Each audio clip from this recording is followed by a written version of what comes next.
We are live. We are live. Welcome to College Football's Peek Around the Corner with your host, Greg Pflugar. We cover everything in college football because we love everything in college football. And if you do as well, please subscribe to our channel. Smash the like button if you like our content. Share the video with your family and your friends if you want to help support this college football rebel outpost. Hit the $sign, we're going to make a comment, and we'll get to your super chat as quick as we possibly can.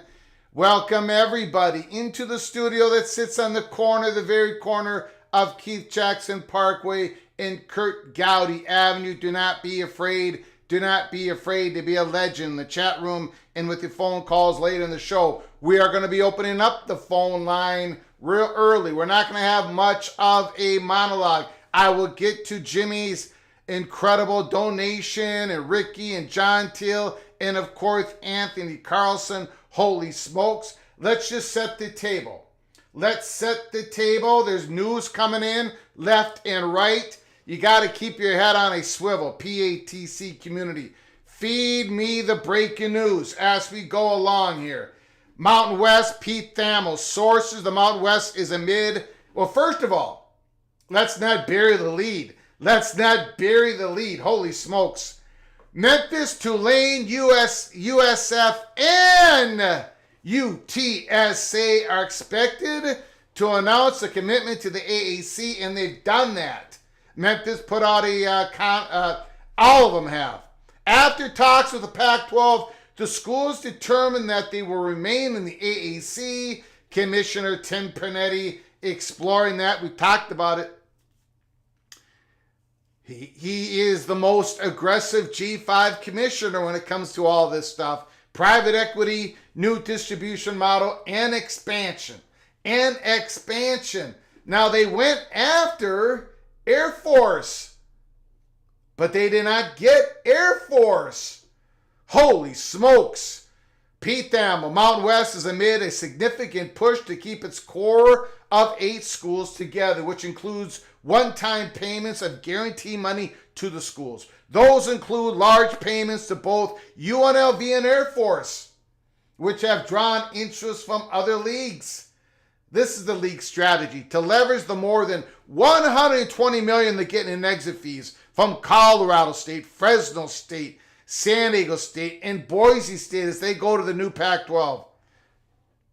And then the Mountain West is being aggressive in guaranteeing money, knowing that in any decision about the Pac-12 will be based on projected numbers.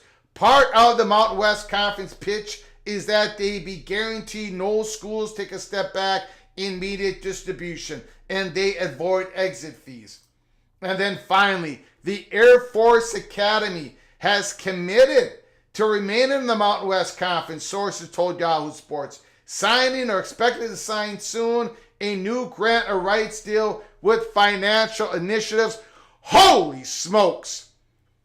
The Mountain West is staying together, ladies and gentlemen. They're going to be entrenched. And they're going to expand. They might lose UNLV. We're going to have to watch the breaking news. All of us, Anthony Carlson, thank you so much for your incredible generosity. Another gifted 10 memberships to Antoine Codes, Brother Monzoon, Papa Cade, Secret Agent John D, Tyler Buck, Tony L. Barber, Christopher Headley, Purple Orca 40, and James Haley. When you get the opportunity, please say thank you to Mr. Spartan, Mr. Anthony Carlson. All of you are hereby knighted cloak and dagger. That means you can go to our YouTube channel and check out those membership-only cloak and dagger episodes. Anthony Carlson, thank you so much. I'm going to say thank you again before this live show is over. Jimmy, same with you. Thank you for the gifted membership. K-State, Scott, Florida, please, when you have a time, say thank you to Jimmy for your gifted membership. Jimmy and K-State, Scott, you are hereby knighted, cloak and dagger. Thank you for the generosity, Jimmy. K-State, when you get a chance, go check out our YouTube channel, Early Peak Cloak and Dagger. Great, good luck this Saturday. Oh, yeah.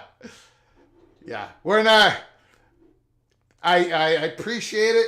I don't know what that line is doing at only minus 10 and a half. Michigan is going to be up. I don't understand that. Thank you, Ricky. Appreciate the kindness, the good luck, and of course the super chat to help us keep the lights on. John Teal, Texas two-step. Oh, we're going to talk about that as well. UTSA is not in the mix. So what has happened so far? In the Holy Smokes Theater during that matinee? Well, the 4 core schools, the 4 schools that were most centered on the stage is going to the Pac-12 with Oregon State, Washington State. They need to get 2 football members. And it sounds like UNLV and Utah State, but the Mountain West is trying to hang on to those schools. Eventually, the Pac-12 has got to get to 8. Now, if UNLV and Utah State both stay with the Mountain West, now what does the Pac-12 do?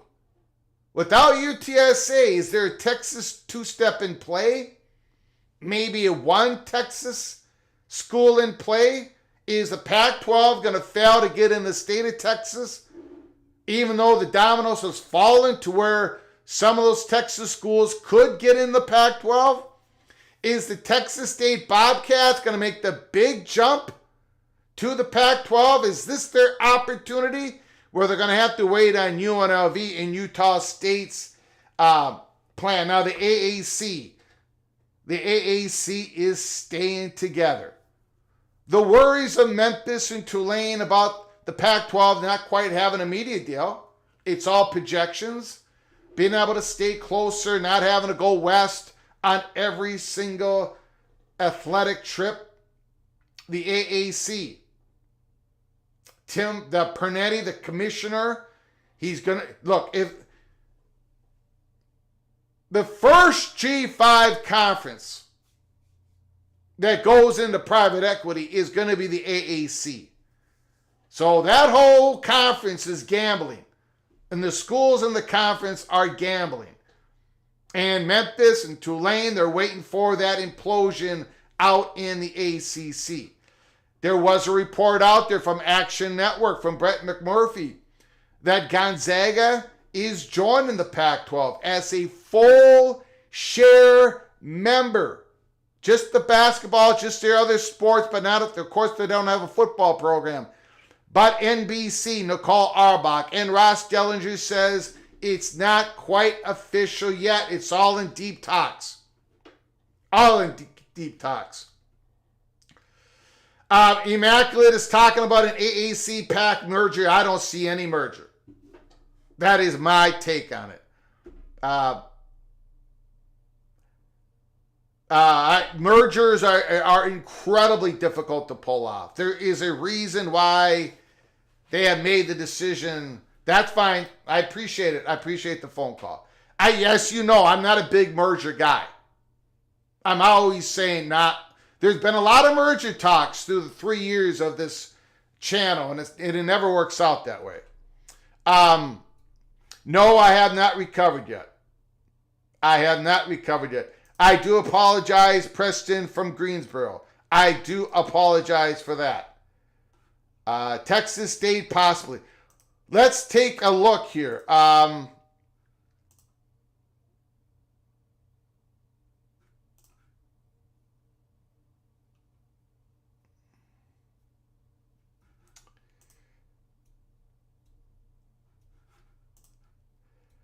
The athletic director, Gonzaga's athletic director, Chris Stataford, on Brett McMurphy's report on X that Gonzaga is leaving for the WCC for the Pac-12.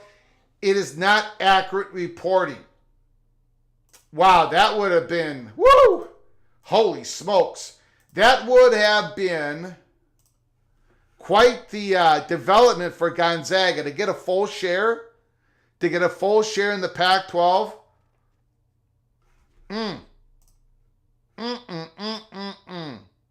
UNLV is a no-brainer. And I agree. But is UNLV going to make that decision? These decisions are coming down. These decisions are coming down. We know, soon, like today. We know that the AAC, according to Pernetti, is looking to expand. They did not get Air Force, but I got a feeling that they're going to be looking at something else. We know that the Mountain West Conference is trying to keep their 8 schools together. Are they going to add a couple more? Are they going to get to 10 members? 12? At least 10? 9-game conference schedule? Are they going to be looking at a North Dakota State, South Dakota State? Using a little bit of that war chest to help North Dakota State, South Dakota State pay that $5 million. I, as a person who's lived in Minnesota for 56 years, who know lots of Bison and Jackrabbit fans, and I would be very excited if they got the call up. I don't know if it's going to happen. We've been poking and prodding, but we haven't gotten anywhere. Obviously, there's a whole bunch of dominoes that had to fall. At one point, it looked bad for the Mountain West Conference today. I even put that out there. For the AAC schools to stay together, that's bad news for the Mountain West Conference because they're the next ones that the Pac-12 is going to go after. But then we get the news that Air Force has decided to stay, and now we're looking at UNLV. Again, if I had a bet on it, I'd say UNLV is going to go to the Pac-12. But I I didn't think Air Force was going to stay in the Mountain West. That one shook me, and it just happened. So we're still looking for reports, updated reports. Things are happening right now. Again, keep your head on a swivel. And let me know if anything drops. I am going to open up the phone lines. I am opening up the phone lines right now. Again, breaking news, 763-260-1333, 763-260-1333. Give me a call. Let me know what you think has just happened, what you think is going to happen. UTSA said no. So did Memphis. So did Tulane. Call from Immaculate. Immaculate is on the line. The floor is yours. Yeah, you know I'm going to jump on this call this time. Yeah. Well, I think we're there, Greg. I know people are looking at this right now and they're saying this looks like fragmentation, not consolidation. And what I would say to that is the day is not over, let alone the week is not over, let alone the story is not over. In terms of any schools from the Mountain West now going to the PAC, I think the Mountain West has them played. The idea that these schools are being offered direct pay out of the exit fees that the departing four schools are leaving. Yep. For what the PAC could offer, that's a lot of money. Like, if you're UNLV, you don't know what the PAC can even get now. They're not going to have any Eastern access. We already know how this plays out if we only have the Western. Like, all the Mountain West could dig up for them in the past was like $4 million per school. And that's going to go down. Now, you could say that the PAC is better than that. So what are we talking, 6, 7, 8? Like, it's not a whole lot. Plus, you do have to pay an exit fee.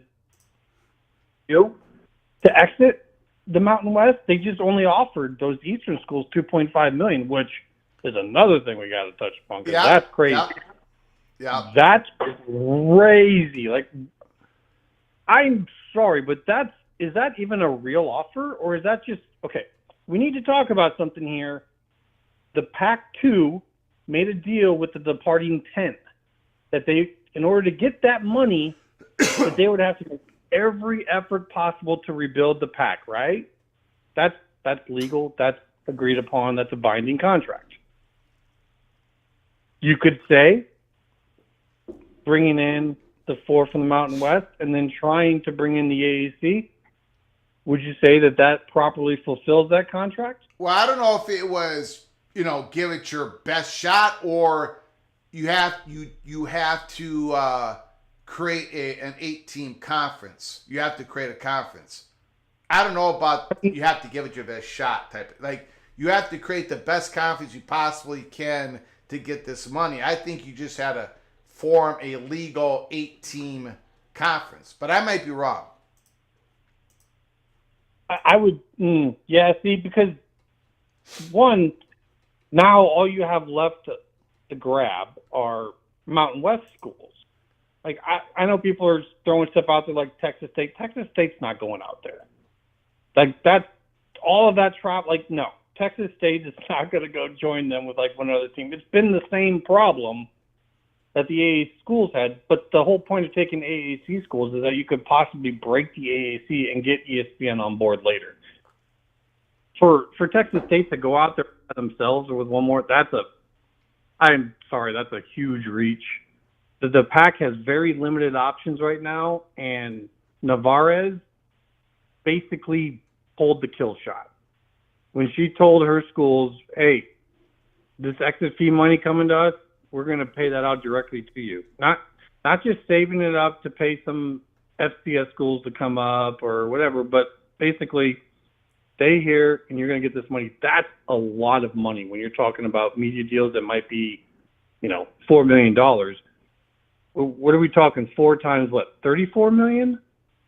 I mean, they could be talking about multiple years of media payouts that they're going to get from the Mountain West to stay, like in equivalence. So I think that the PAC is now sitting here with knowing that it's short of the 8, that they're going to basically not be a conference at all here in, less than 2 years. And they're sitting here saying they're not going to be a conference by NCAA standards. They will not be a sanctioned conference to take part. Wait. They're probably going to be they're probably going to add 2 more schools by the end of the day. Who? PAC. Who? The PAC-12. I know. I'm asking who. Who are they going to add? They'll go right down their list, their domino list. They're UNLV, Utah State. But I'm saying they're not going to be told no by every school. Yeah, they are. Why not? Gloria Nevarez is offering them straight up money to stay. Whereas if they go join the PAC right now, what are they guaranteed? What are they promised? They'll go get Conference USA or Sunbelt schools. Why would those be schools told by everybody? Why not? What are they? First off, 2 schools from the East to go join that. The cost, what you're telling your students you're going to do, it's pretty terrible. And then now you're talking about a value that's much lower. What kind of deal are they going to get?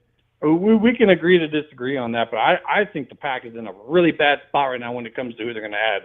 Because the best shot that they might have had was like a Utah State and the UNLV. But the money that they're now promised from the Mountain West for sticking by and staying, I think the swing in payouts to go from getting paid that money to then offering, like having to pay $34 million, and you just saw that PAC. I mean, would they then turn around and offer more than $2.5 million to Utah State and UNLV to join when they wouldn't offer more than $2.5 million to South Florida, Tulane, and Memphis? I think we're taking an assumption here, thinking that there's 2 schools out there for the PAC. I don't see it. We're gonna have to. We're just gonna have to agree to disagree. They're gonna get 2 schools. If it ain't happening today, it'll happen tomorrow. They ain't getting it, and that $2.5 million. I'm just gonna say it. That was them bending the knee. You're gonna see. I know you think like this merger talk isn't real. It's not real when the value isn't there. When all 6 schools in the PAC have a median value higher than what is currently in the AAC, you can add them, and it adds value to the AAC's look-in talks with ESPN in 2026. And also in 2026, Fox and CBS and TNT may not be with the Mountain West. They might be in play to come be part of that too. So I right now, and I could be wrong, of course, but I don't think that they have an obvious path to 8 at this point in time. Everyone who could be on that path, they're all saying that they're sticking around, they're staying with what they're doing. No one's biting, and that 2.5 million offer to those East schools, that can't be real. I mean it's real, like report like that's what the offer. That can't be real. Of thinking that they would say yes. It feels to me like, because what people have said is, well, wouldn't the AAC be mad at the PAC for trying to do this?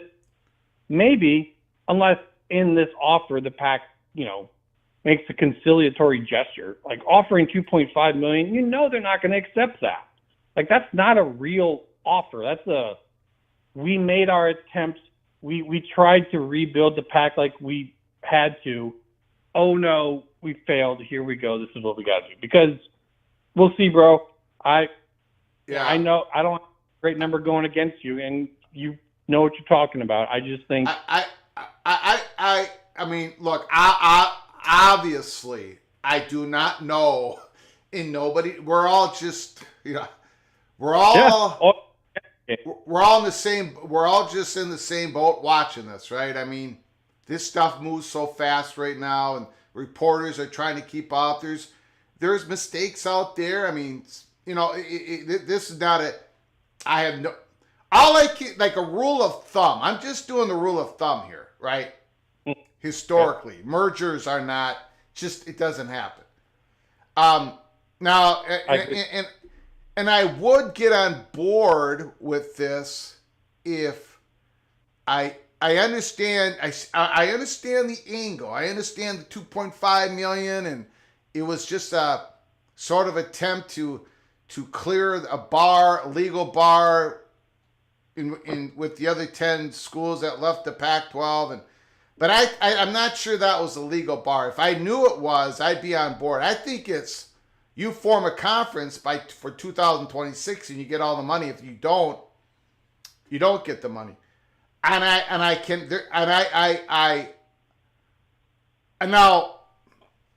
not saying the Pac. I want to be clear. It's already the Pac-12. Whatever happens here, let's say, and I think they are going to get their 7th and 8th member, but I think it's going to be a little bit less of a conference than I had anticipated. As I talked about in the Holy Smokes Theater, I thought they were going to get all 6 schools on stage, and they're not getting Air Force, and they might not get UNLV, and they're not getting Tulane and Memphis, and which I never thought was a sure thing. We went through all those reasons, but I thought for sure they were going to get at least the top 6 valued Mountain West schools, and they haven't even done that. So I am in agreement. I mean, this is kind of a tough day for the Pac-12. Mm-hmm. But I think, and I could end up being wrong, but I think the legal bar is get your 8 members, and I cannot see everybody saying no. I mean, I just can't see it. In fact, they might even go, they might even go to North Dakota State. I mean, not everybody's going to say no. That's my point. They're going to get the 8 schools. But we'll see. But that's an assumption, though, right? Of course it is. Of course it is. Of course, yep. I'm just trying to say, okay, I mean, yeah, we're going to hear more about this today and tomorrow. So this conversation may change a lot. I'm just saying right now, when you look at what they have to offer, and now when we go down from value of schools such as Tulane and Memphis and USF, which are top of what's out there that the Pac could have reached out, that's the top, and that's why those 3 came up. For that to not go there, it was already a hugely questionable endeavor. We don't know what networks might be into it. Yes, Navigate is working with them, suggesting what value would be there and who to work with, but nothing is guaranteed. And now when you go down in such value that could possibly come in there, I don't necessarily think it's a great option. You might look at it. I think the best 2 options are UNLV and Utah State. But here's the problem. They have now been given a conundrum. They have to look at, it's not just, the exit cost of leaving. That's considerable. They would still have to pay that. And the Pac paid that fully for the first 4, but now we're looking like they may not have any more to pay out. Maybe they would. But how stupid do they look now if they agree to pay full for Utah State and UNLV when they only offer 2.5 to those Eastern schools? That's going to get questioned. So they really can't offer a full board 2 more schools from the Mountain West. So I think you're basically having to look out east for 2 more. And if I'm anyone else out east, I'd say, no, I don't think so. I pass. You don't have a really good offer for us. You don't have a good deal.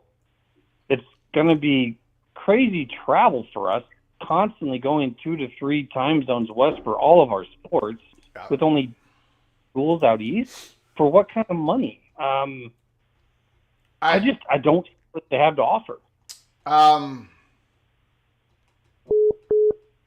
Well, we got other callers coming in.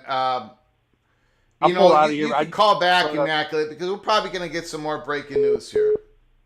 Okay, man. I'll talk to you later, bud. Appreciate it, buddy. Thank you. Great call. We got another call coming in.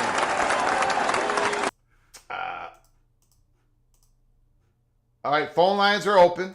We just missed a couple calls. 763-260-1333.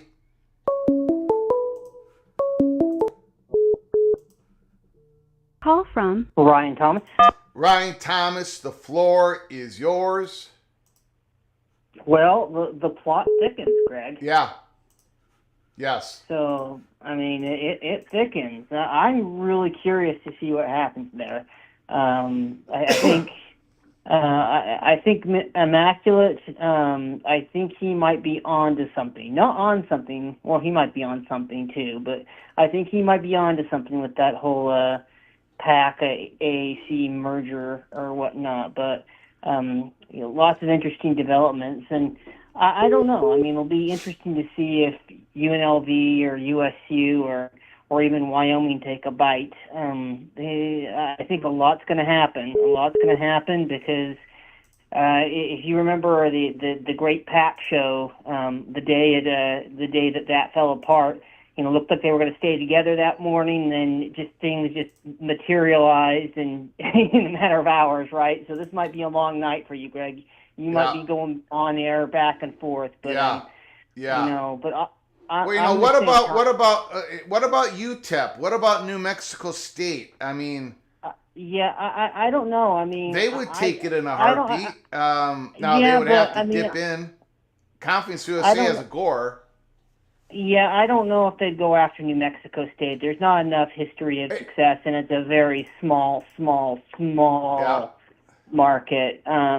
UTEP with El Paso, I don't know. That would surprise me. I would think, if anyone, they might go for Texas State, but does Texas State want to travel onto the West Coast? I don't know. We'll go ahead. I happen to think,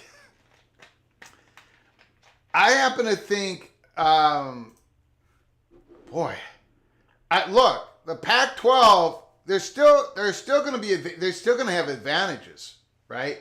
Yeah. It's not like the conference is completely destroyed. Oregon State, Washington State, Boise State. You got a couple of California schools. Supposedly they have some infrastructure with their, what are they calling it? Pac-12 enterprises, whatever. I'm not buying into all that, but if Texas State, that would be just a monster step up. I think they would look at it like just a gift. Maybe I'm wrong. Yeah. No, well, I think that might, if you're going to dip into Conference USA, I think Texas State might be the. Well, they're in the Sun Belt, and I think they would. The Sun Belt. That's right. I'm sorry. Yeah, sorry. I think they would jump at it in a heartbeat. I don't think. Now, look, what is true about this, Ryan, is all the schools that have been given the presentation or has been reported that have been given the presentation have said no, except UNLV and Utah State. Both of them are given the Pac-12 presentation. We don't know their answer yet. So the Pac-12 did not give Texas State a presentation, North Texas a presentation, and on and on and on and on. So there's only two schools left that we know the Pac-12 at least has on their first list of, potential candidates who haven't said no to them yet. Outside of go ahead. I could see UNLV doing it. Now. The other four Mountain West schools may have to just, agree to pay some portion. They might have to split the money out, as far as how, who pays fees or who, they might have to work together on something on that to reduce the amount that UNLV would have to pay. But if UNLV would make sense to me to get 7, and then see if you can get a Texas State or something like that to go to 8 and then just hold and see what happens. I don't know. I'm just spitballing. Yeah. But I'm gonna let other people call in. All I can say, Greg, is one last thing. Yeah. Please. When are you doing your Pick'em show? Probably Wednesday. On Wednesday, I want you to take Baylor on Wednesday, okay? If that's one of the scores. Because I cannot have Greg the Cooler has. Please, Greg. Please. I need you to cool that because 5-0 is what I need, Greg. 5-0 is what I need. Well, I'm just gonna have to let this moronic mind take over and see what type of predictions I make, and we'll see what happens on Wednesday. Look, I was at that. I flew out to that Kansas State game on Saturday night, Greg. It was great environment. It was electric. It was great. Yeah. So, just don't cool my Cougars, Greg. Don't cool my Cougars. Yeah. Bye-bye. All right, man. Appreciate the call. Congratulations to the BYU Cougars. Big win, Kansas State. Big win.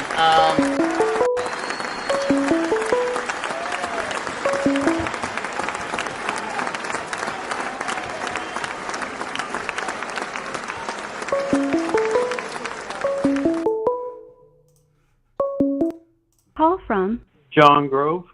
John Grove, the floor is yours. Thanks for giving us a call. Hey, Greg. Hope everything's going well. I just gotta say, I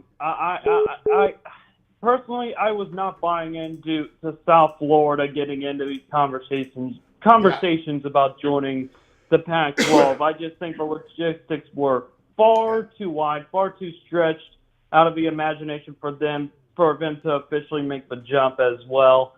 So I didn't think that was a legitimate possibility. I did not see Air Force remaining committed to the Mountain West. Yeah. I mean, you mentioned it right off the bat. I thought Air Force was going to be far more in line with the service academies, especially considering that the four bigger brands of the Mountain West just left for the new Pac-12. I thought Air Force was going to either join them or go align with the service academies in the AAC. That doesn't happen. Instead, they decide to reaffirm its commitment towards the Mountain West, and all of a sudden it looks like the conference is going to be on stable ground. I think personally they should immediately go after New Mexico State and UTEP as kind of just fulfill our up options to kind of make sure the league is still on. I'm sorry, can I butt in real quick here? Of course. I'm going to put up a Dennis Dodd a post that just came out a minute ago. CBS Sports was able to confirm the Mountain West Conference Commissioner Gloria Navarez was attempting to get her existing schools to sign at least a 5-year grant of rights in order to go to market. So it becomes a bit of a cart before the horse. The Mountain West Conference is soliciting media deals without knowing what its lineup is. Meanwhile, it is trying to solidify that lineup with the Gore, perhaps as soon as Monday night. Industry sources were skeptical of that move because the league just lost 4 best programs to the Pac-12. Colorado State, Fresno State, San Diego State, Boise State. Sources told CBS Sports those 4 schools were incentivized to jump to the Pac-12 for $5 to $7 million each from the Pac-12 war chest. The total price tag for the 4 exit fees and penalties is a total of $45 million that will theoretically be funded at some point by the Pac-12. So Gloria Navarez, the Mountain West Conference, is trying to get everybody to sign a Gore. Remember, the only G5 conference that has a Gore sign is Conference USA. So Mountain West Conference is trying to become that second G5 conference. But then again, we don't know what the lineup is, and because the Mountain West Conference might add another school or two. Gloria Navarez is trying to get a media deal done. But again, the media companies don't know what the complete lineup of the Mountain West Conference is. So a lot of things going on here. Possible Monday night Gore being signed. There's a lot of things going on. Go ahead, sir. The floor is yours again.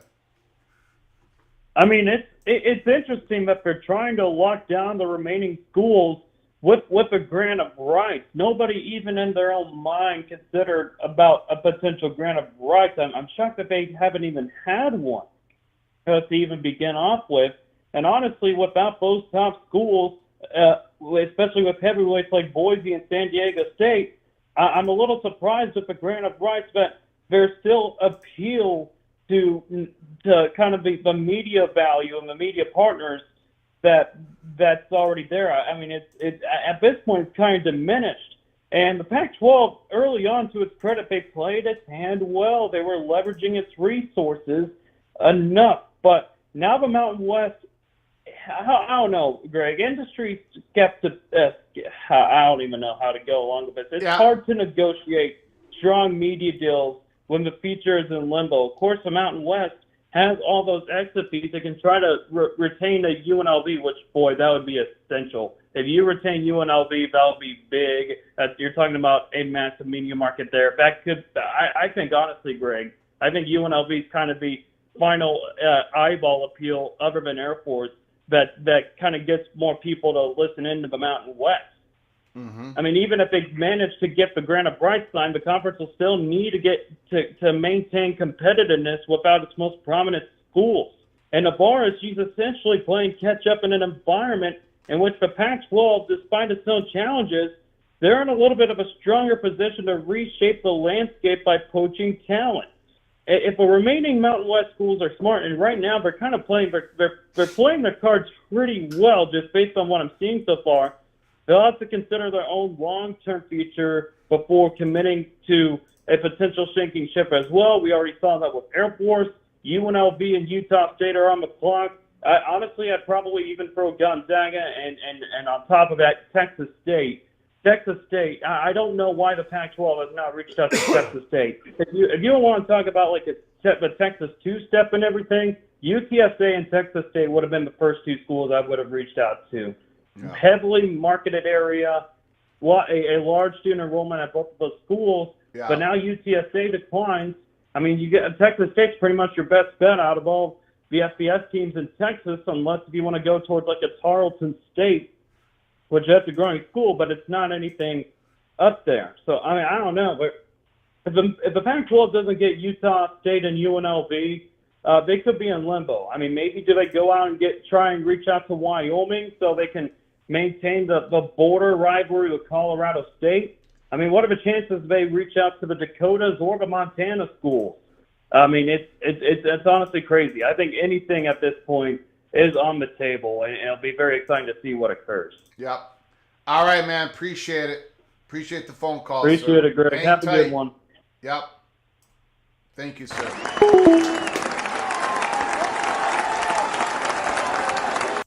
Great call, John Grove. John Teal, Texas two-step, please. We need Texas. Thank you, John, for your generosity. Super chat. John Teal, UNLV, Air Force, North Texas, Texas State. Let's go. It ain't happening. Air Force is staying. At least Air Force is staying in the Mountain West. Thank you, John Teal. Too many Texas schools to miss. John Teal, thank you for all your super chats. Appreciate it. Call from Lewis. Lewis, can you hold on for just a moment? Sure. I appreciate it. John Teal, too many Texas schools to miss. Rice, UTEP, North Texas.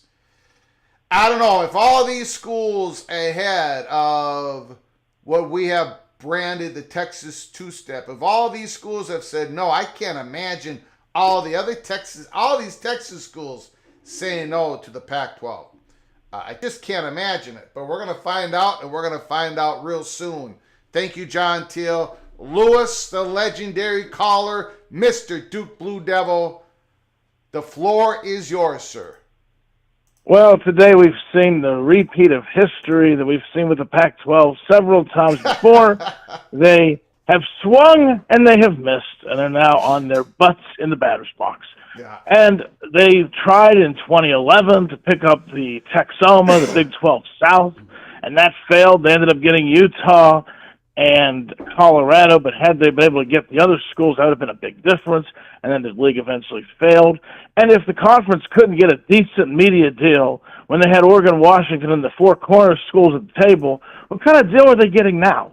Their best chance to get a legitimate deal And also to make this a conference worth being in was to basically decapitate the AAC, take the best schools from the AAC, and make this Pac-12 conference the undisputed team, the undisputed conference to get that fifth bid, to get that one group of 5, group of 6 bid. That's now off the table because the American, by keeping USF, Memphis, Tulane, they're going to be a legitimate competitor with the Pac-12 for that spot.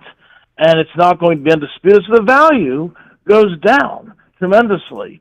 And so where they're left with, they're now going to the sloppy seconds because they didn't get the first choice, and everyone knows they didn't get the first choice. The first choice was the AAC. They now go after UNLV and Utah State or some teams out of the Mountain West, but it seems as if the Mountain West is trying to use the buyout money from the other 4 schools to strengthen that conference and make it more difficult for them to leave because, again, you're going between 2 group of 5 leagues here. You're not going to a power conference with any of this. And so is it worth, when you could have some cash in your pocket if you're UNLV, is it worth giving up that cash and paying more money to go to the Pac-12? And with their TV deal uncertain and with the conference remaining a geographic Western conference. So that was the other thing. Not only would it have been the best power conference with the Eastern AAC schools, but it would have been a national conference. Now it's going to be a regional conference again. Yeah. So I think those Mountain West schools are staying put. So then they go to the third course. The third course, what you have sitting out there is UTEP and New Mexico State, or at least UTEP, which has a decent-sized stadium, a decent basketball arena.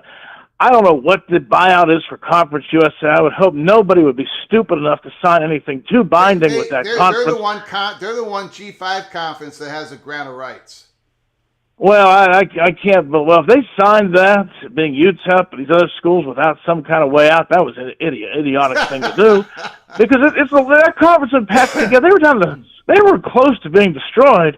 Had the MAC added Western Kentucky and MTSU, and Western was ready to go. This is about in 2021, and MTSU said, no, we're not going. That conference was going to be dead.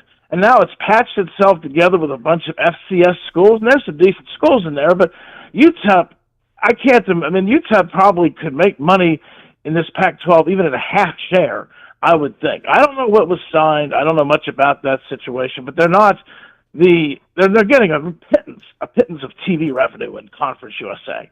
And so I would think UTEP becomes a possibility. If not, UTEP becomes a possibility for the Mountain West. If the Mountain West loses 2 schools, they'll have to get 2 schools. Yep. I don't think that the Big Sky schools are going to move up into this. It's just unstable. Once again, the Pac-12 has failed. They'll have something. They will. I disagree with Immaculate. This conference will get what they want. But boy, if they end up getting the 6 teams from the Mountain West, they'll have ended up paying a fortune for half of the Mountain West when they could have had all 12 of them for free. So that would be a really stupid deal. And the Pac-12 looks bad. But then again, that's the history of the conference. They should have rebranded to something else because they have swung and missed constantly at realignment. They've swung and missed again, but unable to deliver the AAC schools. And whatever they have now will be teams that are the sloppy seconds or the thirds. And it's unfortunate, but that's just the way it is. They made that decision. That's my thought. Lewis, Let me ask you a question. Okay. Let's focus in on UNLV. I mean, sure. The Pac-12 has had events, media days and stuff in Las Vegas. It has become, quite the market for holding championships, and I think it was a mistake for the Pac-12 not to grab UNLV in their first grab, right? Well, that's because the UNLV and Nevada share a common board of regents, and I don't know if that's been fleshed out. Yeah. I don't know how easy that would be for those 2 schools to separate in this situation. Yeah, maybe not. I don't know. I've been told it's not quite that hairy, but okay. Now, let's say that UNLV did not have an issue with Nevada, and I cannot. I know. Look, I get it. They're only going to get so much money to get out of the Mountain West, but I cannot believe UNLV, who has dreamed. I can't believe UNLV would turn down a Pac-12 invite. It depends on the money, Greg. It depends on the issue is the most value they had was to get the AAC schools and make that conference. People will pay attention to a conference race if it's for a bid in the playoffs. But now it's not guaranteed. I would rather go to. I would rather play Washington State, Oregon State, Boise State. I mean, I'd rather play those schools. No offense to the Mountain West school. I just, man, they're going to be, if they don't take it, I got a feeling that years down the road they're going to be kicking themselves. But it's an interesting conundrum. It depends on the money. Yeah. It depends on the money. Again, the Pac-12 had a bad record. I know Kleofkoff's gone, but they couldn't get a deal with a regional Western Conference that was that attractive when they had the goods, if you will, the four corners in Mount Washington and Oregon. There's just something, you need to have a national conference to generate the most money. You're learning that with the Big Ten. Now, there's matchups in the Big Ten, USC, Michigan, that draws an audience. And even the matchups in the Big 12 this week were interesting with Utah playing Oklahoma State and Colorado involved. You need to have multiple regions of the country. And the Mountain West now, or the Pac-12, is left as a regional league. They've lost their chance to really be a national conference. So that takes the value down by at least a third of what they might have gotten otherwise. And that becomes a much closer financial decision and makes you wonder if the right decision would have been just to merge with the Mountain West all along. But we'll see. Yeah. Interesting times, Greg. I enjoy your show. All right. Appreciate it, my man. Thanks. Great call, Lewis.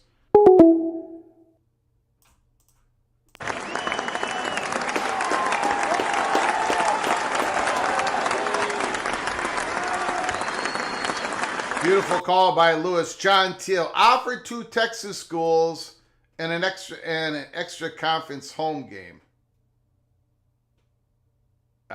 Thank you for the super chat, John. No one's going to get an extra conference home game. That's not going to be part of it.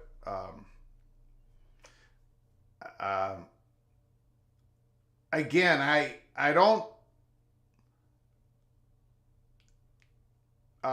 That's definitely not going to be part of it. But I don't. We'll see. We'll see what happens. Like Utah State. Utah State. I get it. It's all about money, but boy, Utah State, I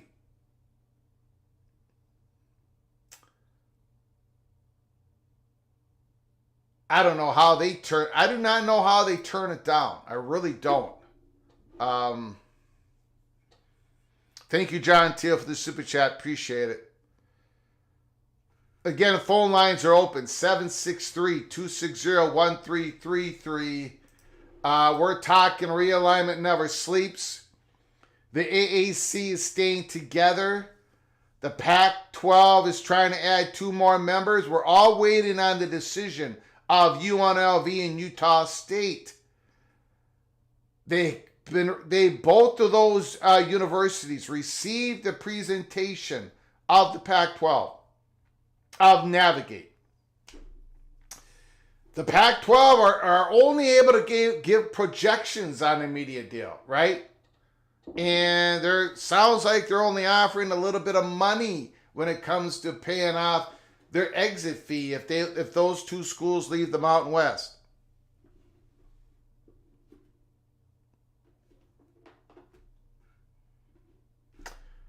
Casey, Greg, and Casey just 2:30 kickoff, Columbus next week, CBS. Thank you. Call from Ryan Brooks. Ryan Brooks, Mr. LSU Tiger. The floor is yours. Good afternoon, Greg. How you doing? I'm doing good. So this has kind of been a real conundrum back and forth here because it seems like UNLV and Utah State can stay put, collect a lot of money, or jump ship and then pay out a lot of money without the knowledge of what a media deal is.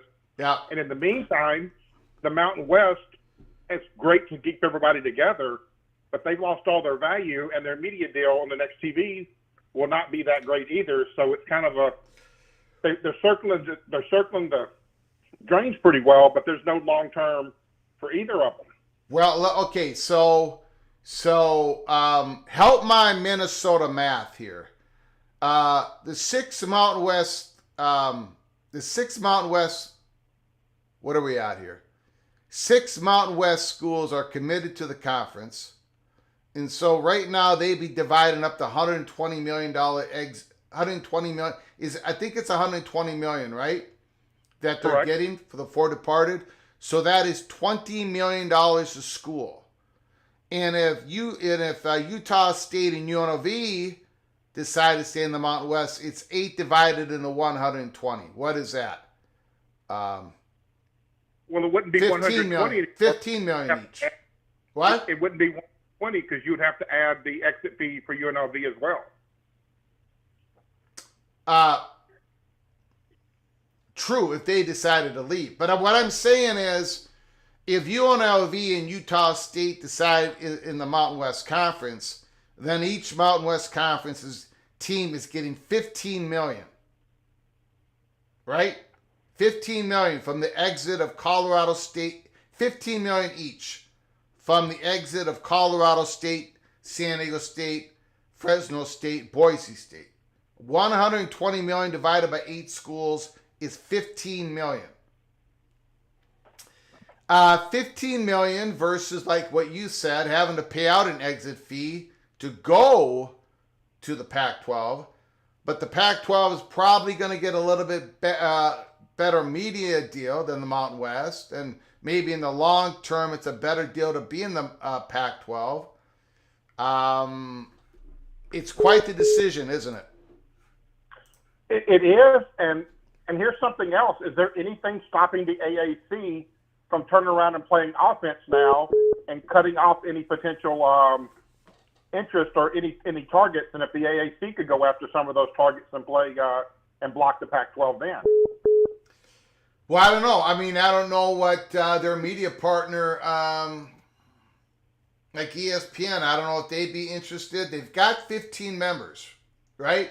They've got 14 football-only programs and Wichita State. Or am I wrong on that? I that's what I believe. Hold on, everybody. They've just added Army 1, 2, 3, 4, 5, 6, 7, 8, 9, 10, 11, 12. Yeah, 14 football schools, 1 basketball school. Are they willing to add a 15 and a 16 football school? I don't know. They failed at getting Air Force. But wouldn't it be the biggest coup if they could go after a UNLV or go after a Texas State and cut the Pac off there? But if they, so UNLV going to the AAC, you're still paying out your exit fee. I don't know if the AAC has any money to defray that cost. And I mean, I don't know. I think UNLV would I would think they would pick the Pac-2 over the AAC because of geography, and if they believe in these projections, revenue projections. It's a good question, though. It is, and I tell you what, when you're filling out an application to be the Pac-2 commissioner, mismanagement of leagues has to be your number one your number one bullet up there, because they've mismanaged it the first time, and it looks like they're mismanaging it now by not doing what you said and grab UNLV the first time, because they tipped their hand, and now the Mountain West has money and promising to give it away to everybody else. So yeah, they may have shot themselves in the foot. Yeah. Yeah. All right, man. Beautiful call, sir. All right. Thank you much. Appreciate it. Expedition Greg, a member for the 10th month. Go Buckeyes. Go Buckeyes. Expedition Greg, thank you so much. Hold on 1 second. Call from Jason Kelly. to accept. I'm sorry, what was the name? Jason Kelly. Jason, can you hold on for just 1 moment, please? No problem. I Thank just you. wanted to say thank you to Expedition Greg for his generosity, becoming an early P Cloak and Dagger member for a 10th month. Holy smokes. Thank you, sir. You are hereby, Mr. Buckeye, you are hereby knighted Cloak and Dagger once again. Jason, the floor is yours. Thank you for your patience. Hey, no problem. So I am a podcaster for UNLV. I cover UNLV sports, football, basketball.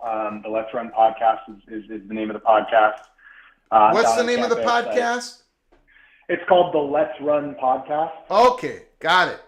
Yeah. But I mean, I'm not here to plug. That's okay. I want you to plug. Oh, I appreciate that, but I'm just trying to consume as much of this media as I can down here on the campus. I've been talking to people at the athletic department.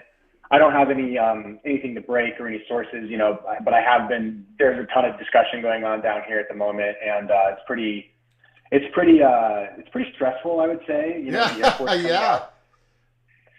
with Air Force coming out, it's made us kind of like the tipping point decision here. If we recommit to the Mountain West, there's going to be a lot of backlash. And if we join the Pac-12, there's a lot of risk. And so I would prefer us to join the Pac-12, to be honest with you. I don't think the AAC is a good option.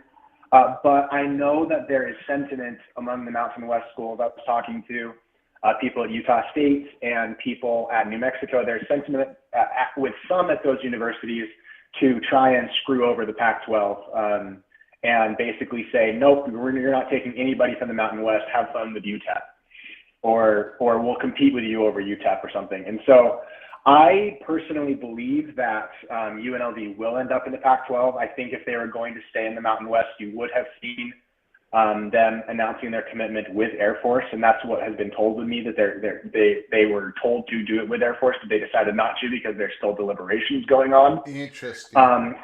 And I think also that UNLV was pretty insulted by not being in the first four of the schools by the Pac-12, because there's been a lot of investment into UNLV football, a lot. Fertitta Football Complex, the most expensive football complex in the Mountain West, Allegiant Stadium, hiring of Barry Odom. There's been a lot of investment. And so obviously, I would love, we don't choose when conference realignment comes to us. I would love 5 more years of successful football because we had 50 years of unsuccessful football. Yeah.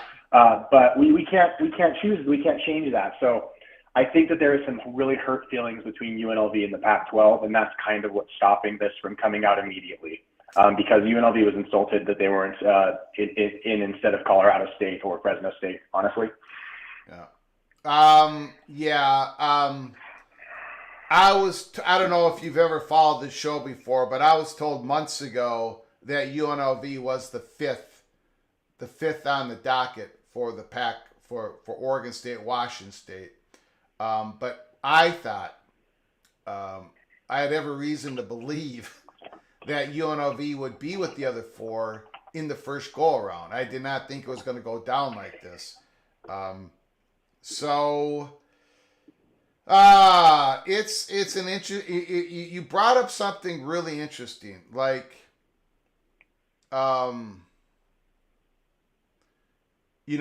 Air Force, they made that commitment, the Mountain West commitment, and UNLV did not, which means that UNLV is giving more of their ear to the Pac-12. Did you hear anything about Utah State? I mean, Utah State, this, I don't know. I think this would be like a gift, an unbelievable gift. I do not believe that Utah State will join the Pac-12 without UNLV also being a part of that. Sure. I would rather have New Mexico, honestly, than Utah State, but I get that Utah's a pretty valuable market because they're just sports crazy up there because they don't have anything else to do. And so I think that Utah State is willing to say yes at this moment, but the whole thing, UNLV also, we're in about $20 million worth of athletic debt right now, mostly due to the football complex and the stadium agreement. It's really tough. And so there's some thought that, they would want to use buyout money to pay off our debt. However, from what I understand, I think that they are leaning towards joining the Pac-12 conference, but they're not going to mess around with a $2.5 million buyout. They're either going to get the same deal that the other 4 schools got because there were hurt feelings. Yeah. Because to be honest with you, like, there's a sentiment that you can use Las Vegas without UNLV. And the county commissioner board has publicly and privately stated through the media that the Pac-12 will not be welcome in the city of Las Vegas if UNLV is not a part of it. The Big 12, the Big 10, those schools can use it. I mean, I hear people say, well, we'll just keep playing our basketball tournament in Vegas. And it's like, where are you going to play that tournament, bud? Because you're not paying it. You're not playing at the Thomas and Mack. You're not playing at T-Mobile. You can't afford it. And you're not doing anything at Allegiant. So have fun using Las Vegas without UNLV. And I think that there's hurt egos. And then that's what's holding. This would have already been announced 2 hours ago if UNLV didn't have hurt ego about because we're the greatest sports city maybe in the world. And I get that UNLV hasn't always taken advantage of that. But the LV and UNLV still does stand for Las Vegas. Mm-hmm. And so it's like, you can say we don't take advantage of it, and you can say you can use our city without us, but your puny little brands do not match the Big 12 and the Big 10. If you want to use Vegas, I think you're a little foolish and arrogant if you're a Boise State person to assume that you can use Vegas without UNLV, because your brand means nothing compared to the city of Las Vegas. Now, so there's some hurt feelings. Yeah, Jason, this is a great example of when we talk about the rules of realignment. First, realignment never sleeps. Second, it always starts with the largest domino. Today, the largest domino was Memphis. It declined.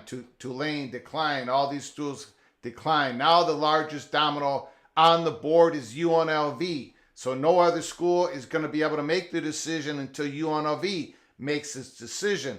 The next rule of realignment is relationships. Relationships matter. And the Pac-12, those UNLV is upset about what happened, how this has gone down thus far, and I don't blame them. That relationship issue might stop the Pac-12 from being able to get UNLV.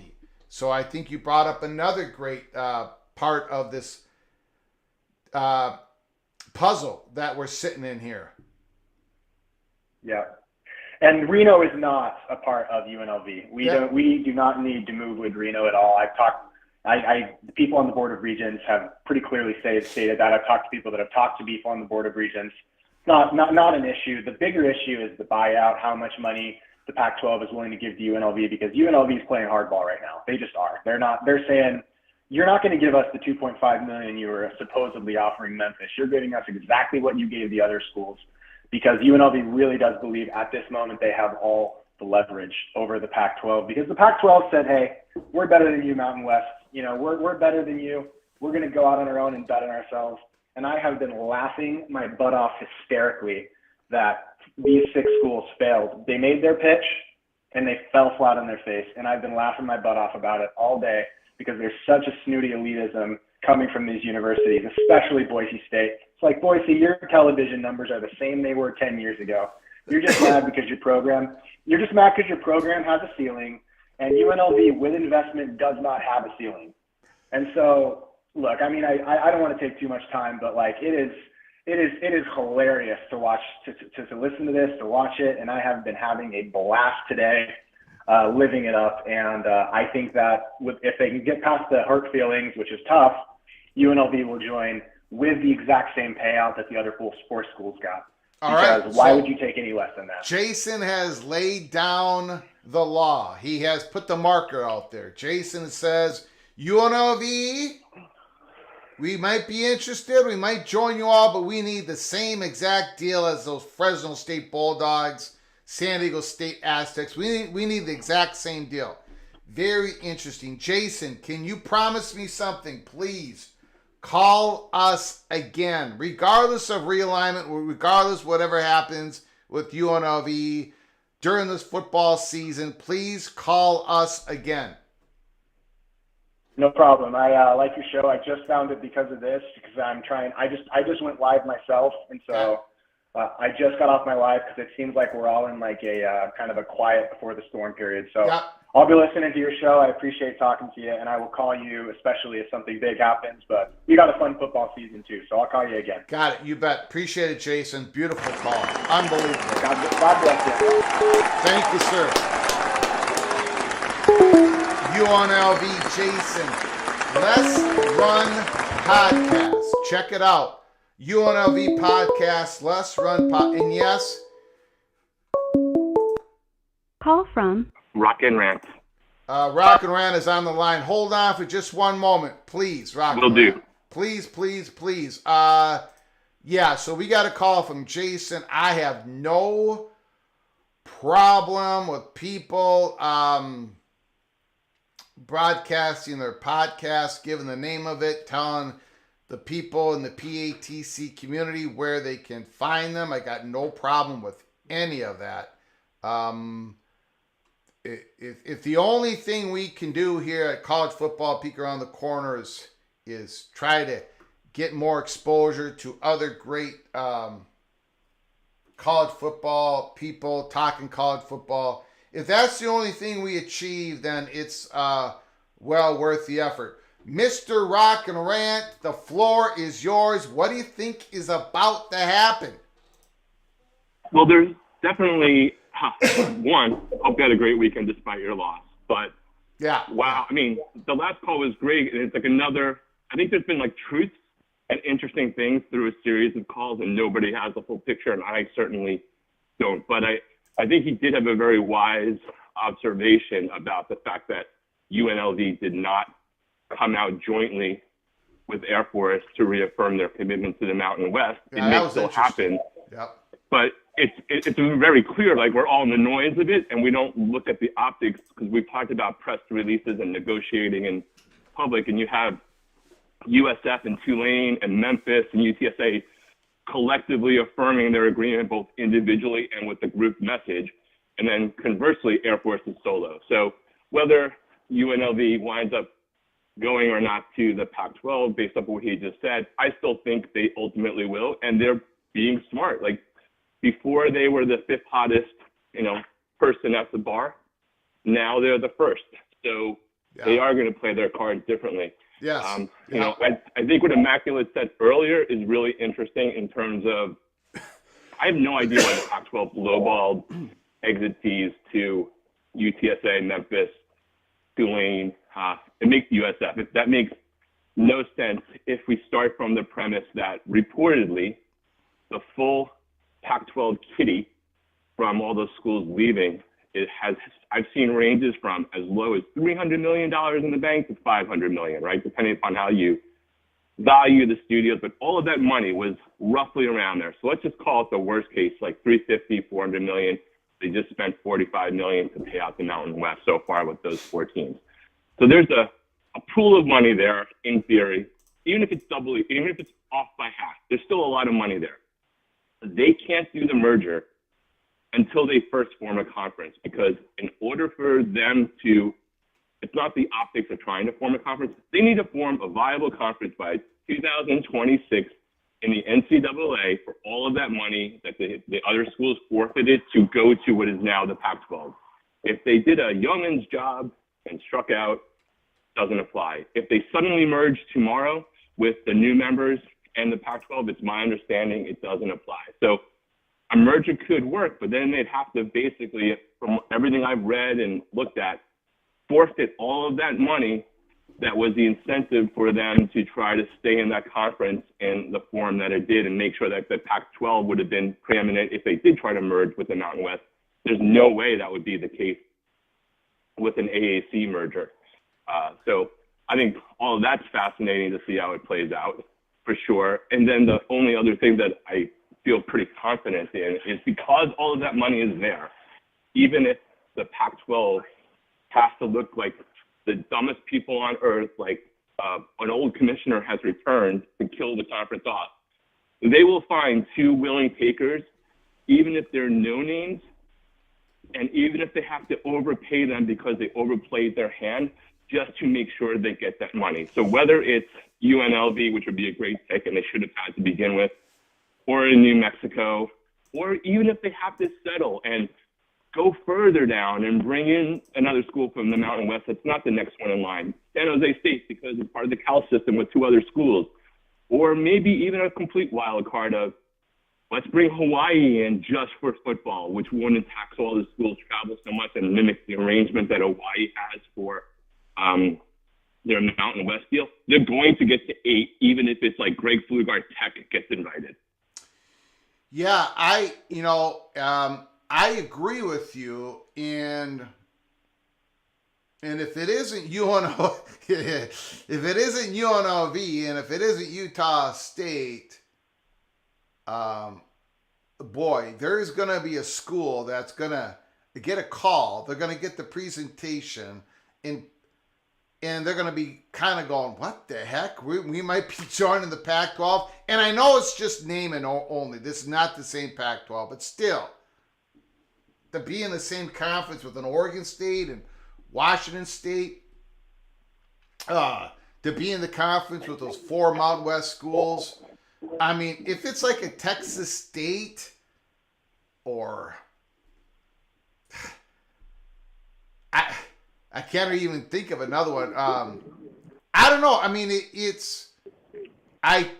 it could be an incredible moment for a university if UNLV and Utah State both say no today or tomorrow. For sure. Like, even if you say the Pac-12 brand means nothing, which I don't think it means nothing, it doesn't mean anything close to what it did before. If you just say, would you like to bring your football program to compete regularly with these 6 schools? Yeah. Right? Yeah. Period, end of story. You automatically elevate yourself. You're not necessarily relegating yourself to being perennial, whatever, Vanderbilt level, right? On an athletic field. So maybe Vanderbilt's a better program again this year than we might have expected. But by definition, if you're a school that isn't even in the Mountain West, but has aspirations, and you somehow get a get out of jail free card, advance to go, collect your money, you're going to do that.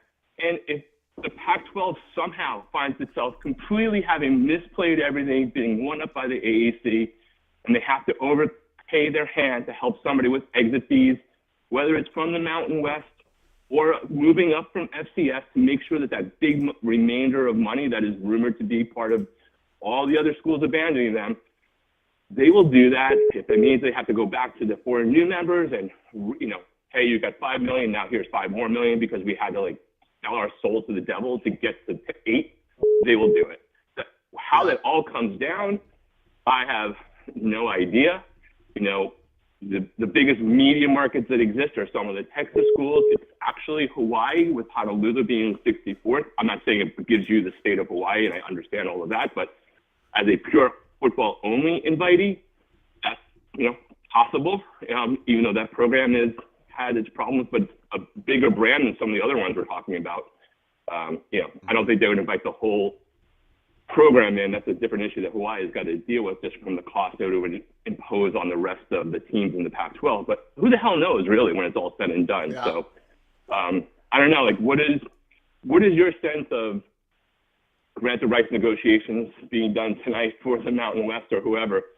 Do you think this all tumbles down in days, hours, weeks? Like, it all seems to be going like super crazy. I think we're going to know a lot by the end of the night tonight. This is how it works. You know, it moves along, and then suddenly it's all the dominoes fall at once, and where they, you know, this is how it is. I think we're going to find, we might find out during this live show. Right. You know, it isn't, I mean, UNLV and Utah State both received the presentation. So all that's been done already. Now, if they both say no and commit themselves to the Mountain West, then this might take a couple more days, right? Because the Pac-12 is going to have to present themselves to whatever the next list of the candidates are. Understood. That's my take. Yeah, like, I think it'll happen quick. And then one last thing, and I'll get off because I know you're getting a ton of calls today. The Gonzaga AD's comments, you know, saying that the reporting about them leaving to the Pac-12 is inaccurate. Like, that doesn't mean it's not happening, right? It just means that right now it may not be done. They might still be negotiating. The paper might not have been signed. Yeah. But I wouldn't take that. That's the type of AD answer you get an hour before they tell everybody they're making the move. Yeah, we'll see. I'm not saying it's happening, but I just don't. I would not. I agree with you. I would not take that as it's not happening. I would just take that as not all the I's have been dotted and not all the T's have been crossed. And not all the people that are going to be betrayed have been betrayed. So yeah, should be a good rest of the show. Thanks again. Yeah, beautiful, Greg. Sir. Thank you, Rock and Rant.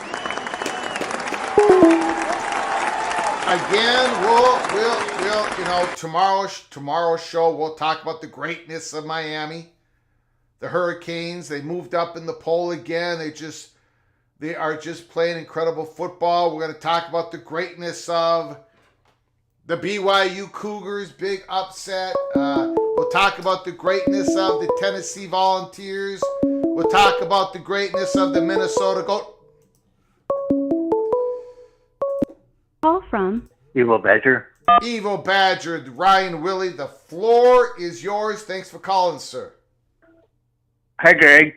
By the way, hold on one moment, please. Eric Ruby, UCF, Super Chat, big noon at UCF this Saturday. Footprint in Florida is solid. UNLV guy has me sold. UNLV to the Big 12. I don't think that's going to happen. I think your mark is done out west. Go Knights. Thank you, Eric Ruby. Thank you for the Super Chat. Appreciate it. I think next Saturday, our double watch party is going to be at night. Just to put that out there. I think it's going to be at night. I think it's going to be Georgia and Bama and Penn State and Illinois. Double watch party Saturday night. Ryan Willie, the floor is yours. So you're not going to do the Big News kickoff watch party? I don't think so. Who's playing at Big Noon? Michigan, Minnesota. No, we're not doing another Golden Gopher watch party for the 2024 season during the regular season. Now, if somehow the Gophers can get to 6 wins, if somehow they pull off that miracle and they get to the Quick Lane Bowl in Detroit, I probably will do a watch party. But no more Golden Gopher watch parties this year, so that's not going to happen. And I'm also busy during my schedule. I've already made it for Saturday. The only thing I can do is a double watch party, and then post game I'll be on late Saturday night so people can cry about their team. Give us a phone call late Saturday night. But yeah, we're doing Bama. It doesn't get better than Bama and Georgia. And then Penn State and Illinois is a very interesting game. But go ahead, sir. Okay. So I believe that the Mountain West commissioner is not a very good commissioner. She's reacting too late to what everything is going on. The You don't think teams. she's doing a good job of trying to consolidate, trying to entrench those 8 Mountain West programs? Well, she should have been doing it before the 4 teams had left. Because the PAC went fishing. Yeah. They laid the beat out when they did the when they did the scheduling agreement, and then the PAC decided, well, let's try to catch a few of these teams, and they did. Now she's trying to get a GORC put together for the remaining teams. I don't think that's very good. Okay. Well,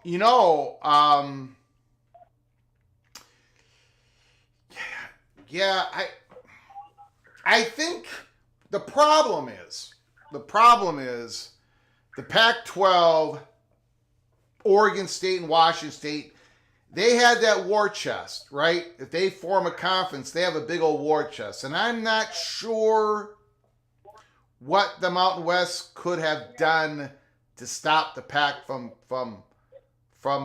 poaching. Now the Mountain West is going to have a war chest because of those 4 schools leaving. But prior to that, I don't know what the defense could have been. It's not like they were going to get a new media deal anytime soon. I don't think unequal revenue sharing could have worked. More expansion, more mouths to feed. Who are they going to get? I don't know what her options were. She did make a deal with the Pac-12 when it came with Oregon State and Washington State when it came to a scheduling agreement. But, it only worked 1 year. It did not work the next year. So I don't know. But good points, Ryan. Well, that's all I have. Thanks for letting me speak on your platform. No problem. Thank you, Evil Badger, Ryan Willie, Wisconsin. I'm Wisconsin. Thank you, sir. Appreciate it. All right. Thank you. Bye.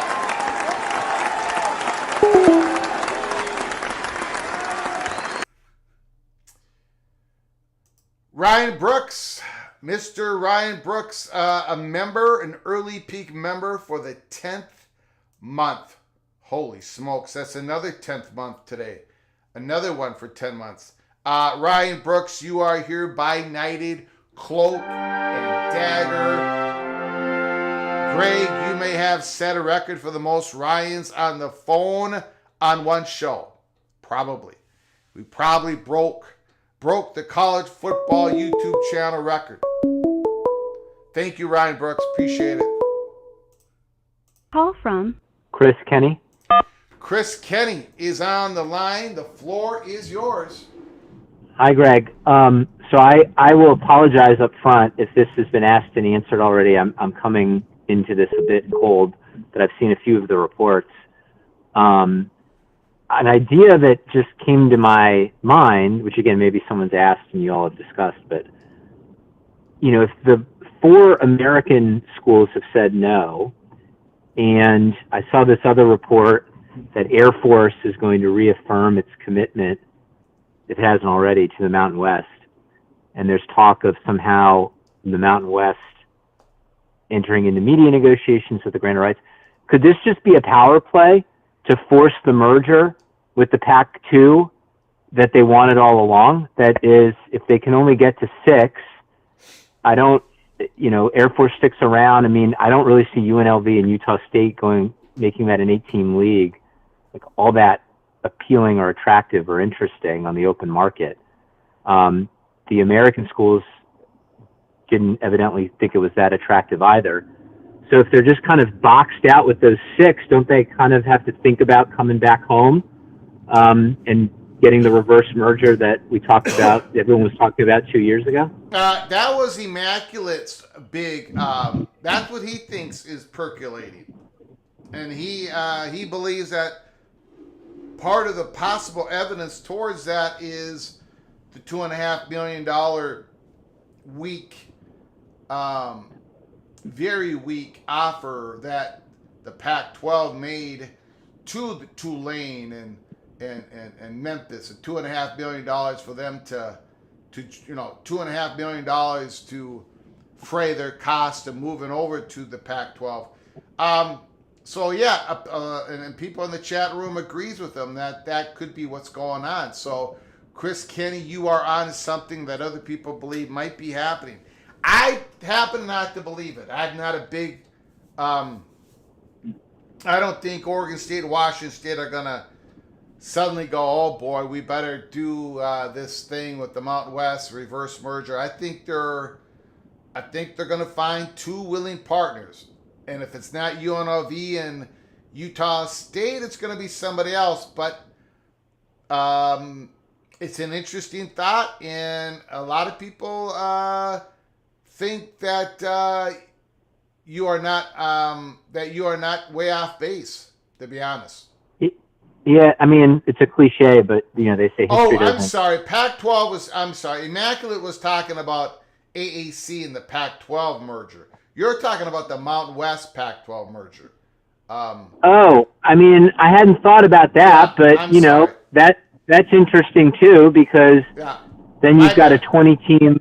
You've got like a 20-team coast-to-coast league. That's kind of interesting. Yeah. I'm not sure who pays for all of that, But I thought about just like, well, if they can't get any schools from the American, and Air Force seems to me like a very attractive option, is saying they're not going to. They're saying they're staying in the Mountain West. So if you thought UNLV and Utah State were out the door to be 7 and 8, why are you going to stick around in like a heavily depleted Mountain West and like, strike up a rivalry with like South Dakota State? I mean, I don't know. That doesn't. I'd rather be with Army and Navy at that point. So like, what do they know? What does Air Force know that we don't know? And one thing that popped into my head was, well, maybe no one. Maybe the Mountain West is going to band together and call the PAC-6 bluff. And, like I was about to say, history does not repeat itself, but it often rhymes. And this kind of reminds me a little bit about when Boise and San Diego State were all set to go to the Big East, and then that fell apart for various reasons, and they came on back to the Mountain West. So it's just a thought that occurred to me that I didn't know if anyone had raised yet. So that's all I got. Yeah, beautiful call. Yeah, I'm sorry, I screwed it up. Immaculate was talking AAC, Pac-12 merging. You were talking Mountain West, Pac-12 mergers. So, all right, appreciate the call, man. Thanks, Greg. Have a good night. You got it. Appreciate it.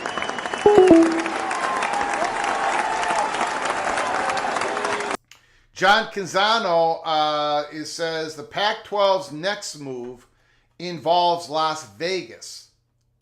The conference set out on Monday with a cascading order of offers. Is UNLV ready? Utah State? Discussions continue with Gonzaga.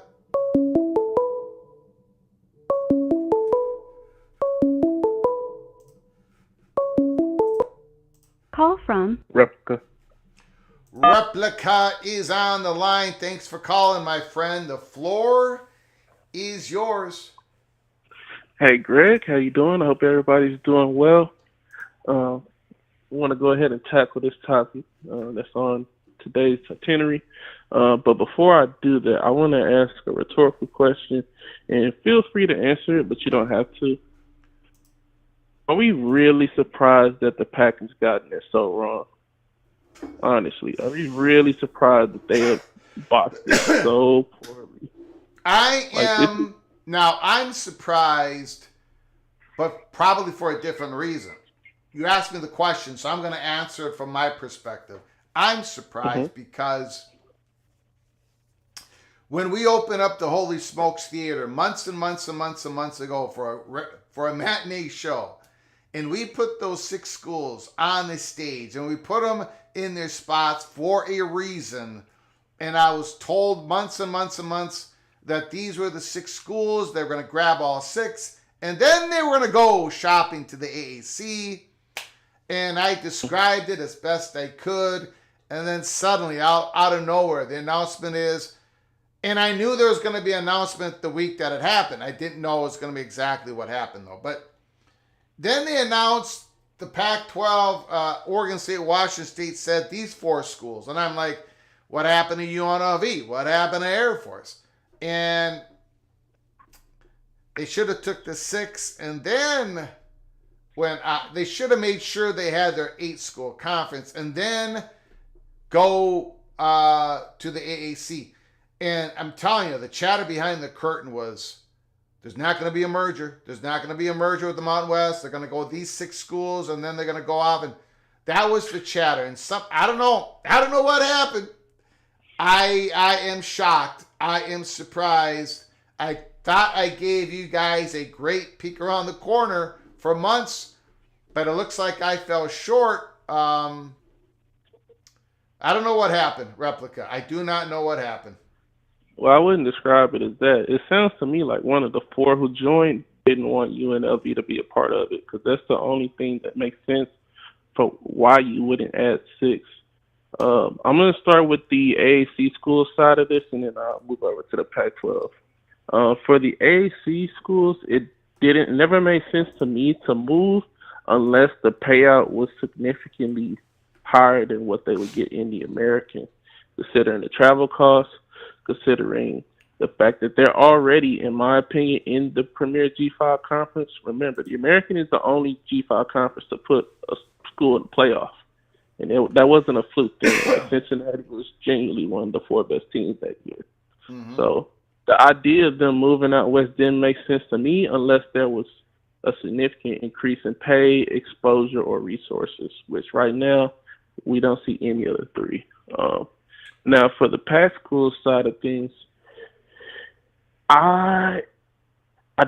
it doesn't make sense for them not to go to 8. And I've been saying for weeks that they need to call the Montana and the Dakota schools, but for whatever reason, they don't want to do that. I'm sure it has to do with maybe academics or whatever little snobby thing that has derailed the Pac-12 over its history. But this has just been handled so poorly. And if I'm a network executive at Fox, ESPN, NBC, whoever, I'm looking at this collective of schools and their leadership, and they just look incompetent. Like, why would you want to go into business with these people when they can't have their ducks in a row? And this isn't the first time. Like, even going back to the Larry Scott days, they have always botched realignment moves based off of, for whatever reason, academics, travel. It doesn't really matter at this point because they've lost whatever momentum, leverage they had is gone now. You don't have an easy path to an 18 conference. And because you don't have an 18 conference in place, there's no incentive for the AAC schools to join. I hadn't even spoken on this topic since the announcement because I was trying to figure out why did they come out with this now. I don't think it was a money play. I don't think it was about exposure because the networks who wanted to be involved were always going to be there. This always felt to me like them trying to create their little slice of heaven and creating the best G5 conference possible. But you can't have the best G5 conference without the best G5 schools, which over the last few years has been Memphis and Tulane as far as the G5 schools that haven't been elevated.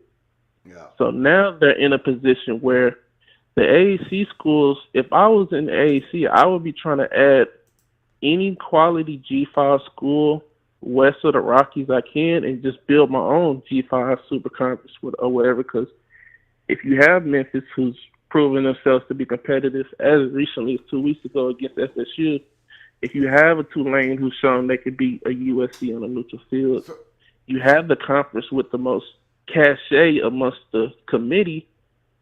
It would just make more sense for them to build up their own version of the conference. And now the PAC is over a barrel because if they can't add UNLV, that damages their media value.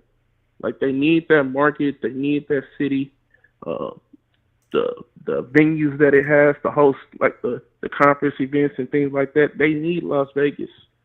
And the fact that they went on this announcement without making sure they had 8 conference members is just malpractice, and it's just further evidence of why the PAC failed in the first place. This announcement should have never happened. There's no pressure. There was no pressing deadline where they had to come out and make this announcement. They have until, I believe, the spring of 2026 before their exception expires. Am I not mistaken? Yeah. You asked the hold on 1 second here. Mm-hmm. I got to do something real quick. We're trying to do some maintenance here. We're running into problems. Hold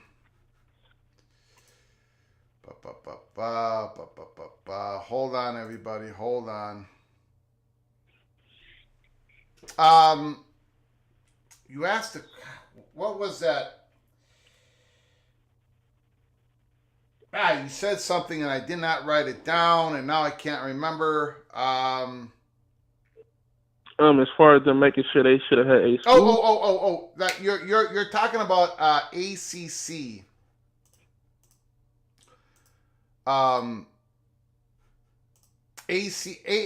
AAC looking to expand. You say they should expand west.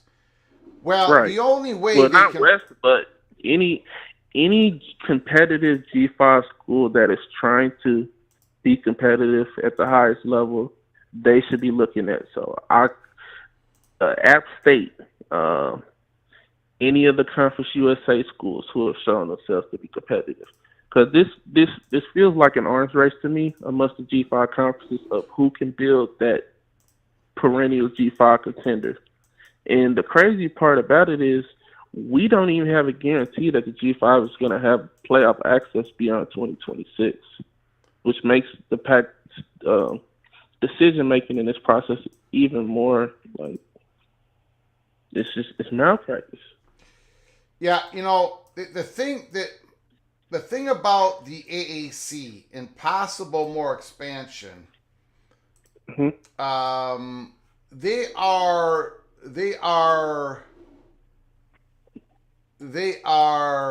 the conference, the commissioner who's most aggressively looking at private equity. So I don't know if he's thinking about using private equity in terms of poaching. Now, if he does it, he's going after the biggest possible G5 value schools out there. I think so. So that is a possibility. But we're going to have to wait and see. Again, all this private equity talk, but I don't think private equity is going to. I don't think any of these commissioners are going to go the private equity route until they figure out governance and all these other rules that are going on, right? So, right. The other aspect of this situation is, I believe the fact that these schools came out jointly, because they could have individually said, "Hey, we're committed to the PAC," but the fact they've done this as a group, it either lets me know that the American has plans, or this smoke about the ACC kind of settling and coming up with this new revenue model is not as rosy as people makes it out to be. And I'll get into it quickly, won't go over everything I have to say, but it just seems to me that situation seems too good to be true. And I say that as a Texas fan who's lived out that scenario in real time. When you go to unequal revenue, it damages the conference, and I don't care what people out there had to say, saying it's a win-win and that they can make it work. I guarantee you, if they come to an unequal revenue model, there will be defections, because the schools that have a place to go are not going to sit around and take less money, especially for two programs who are not competing at the top of college football right now. Like Florida State is a failing program. I know they had a great year last year, but you look at the last 4 or 5 years, they have not competed at the top of college football, neither has Clemson. And that damages the perception of your conference when you don't compete. Like when Texas had the Longhorn Network and we were terrible, that damaged the perception of the Big 12 significantly. And I believe that's one of the big reasons why TCU didn't make the playoff in the inaugural season, because Texas was no good, Oklahoma was no good. And for the casual audience who isn't watching every single game, they don't know about the quality. TCU had to go out there and beat the snot out of Ole Miss to even get some level of respect. So that's another situation to keep an eye on. There may be backfield options after all, because I know Florida State and Clemson are not the priorities, but you can't tell me that if North Carolina has an out that they're not going to take it. You can't tell me that if Miami has a path to the Big Ten, like you kind of hinted in your early peaks, that they won't take it. There's going to be defections, and I think that could open up the opportunity for a Memphis, a Tulane, a USF to backfill in the ACC. So we'll kind of see how all this goes. My overall takeaway from this is that this was handled very poorly, and even if they find a way to come up with an 18 conference, it's not going to be what they intended it to be to begin with. To be I agree with that. Yes, sir. Conference. They have royally screwed the pooch, and I know there was a caller who said who wouldn't want to play against Oregon State and Washington State. I don't know. The former PAC members didn't want to play with them. Does the Memphis really want to go out west of Corvallis and lose and then their season's over? Do they really want to go up to Pullman and lose and their season is over? Especially when there's not a financial gain, there's not an exposure gain. Like what are these schools getting from going out west? In my opinion, there's no right now there's no reason for any school east of the Rockies to join the PAC. They bossed this thing with UNLV. UNLV has them over a barrel. They're not going to get the media deal that they want. It's just been handled so poorly. But as I said in the beginning of the call, anybody really surprised that Kurt Schultz and company screwed this up? All right, Replica. Great call, man. I agree with you, sir. All right, have a good one. Beautiful. Beautiful call.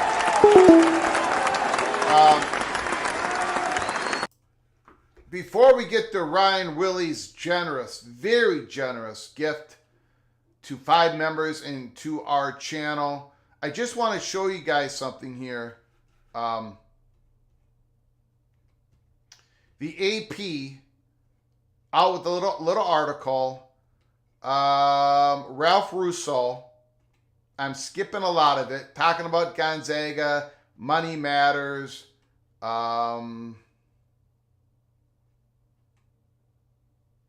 It does mention here. Hold on one second. Call from Numbskull News.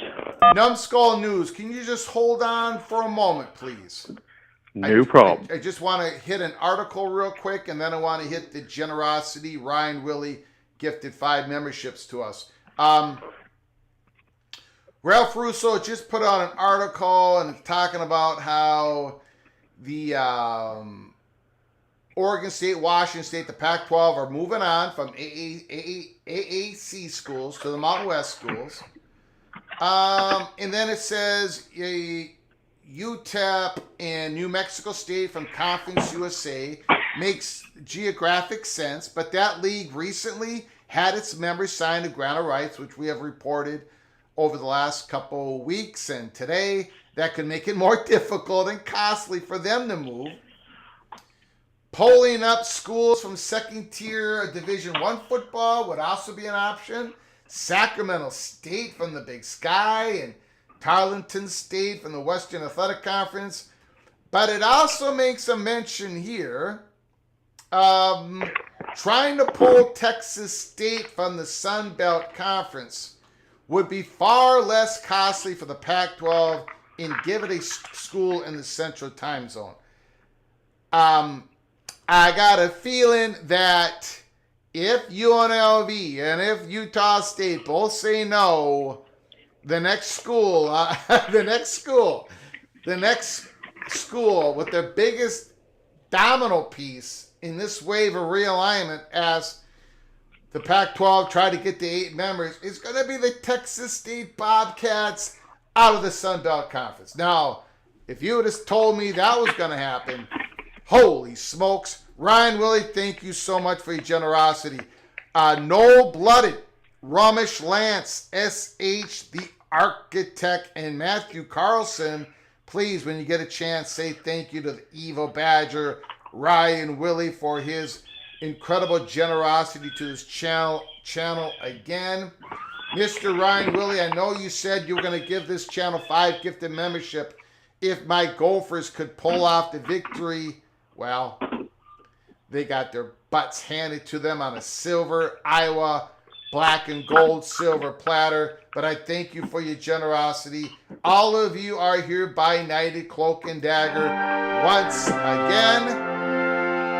For those with your first memberships ever on this channel, please go to our YouTube channel and check out our early peak Cloak and Dagger membership only episodes. Check them out. Numbskull News, thanks for calling.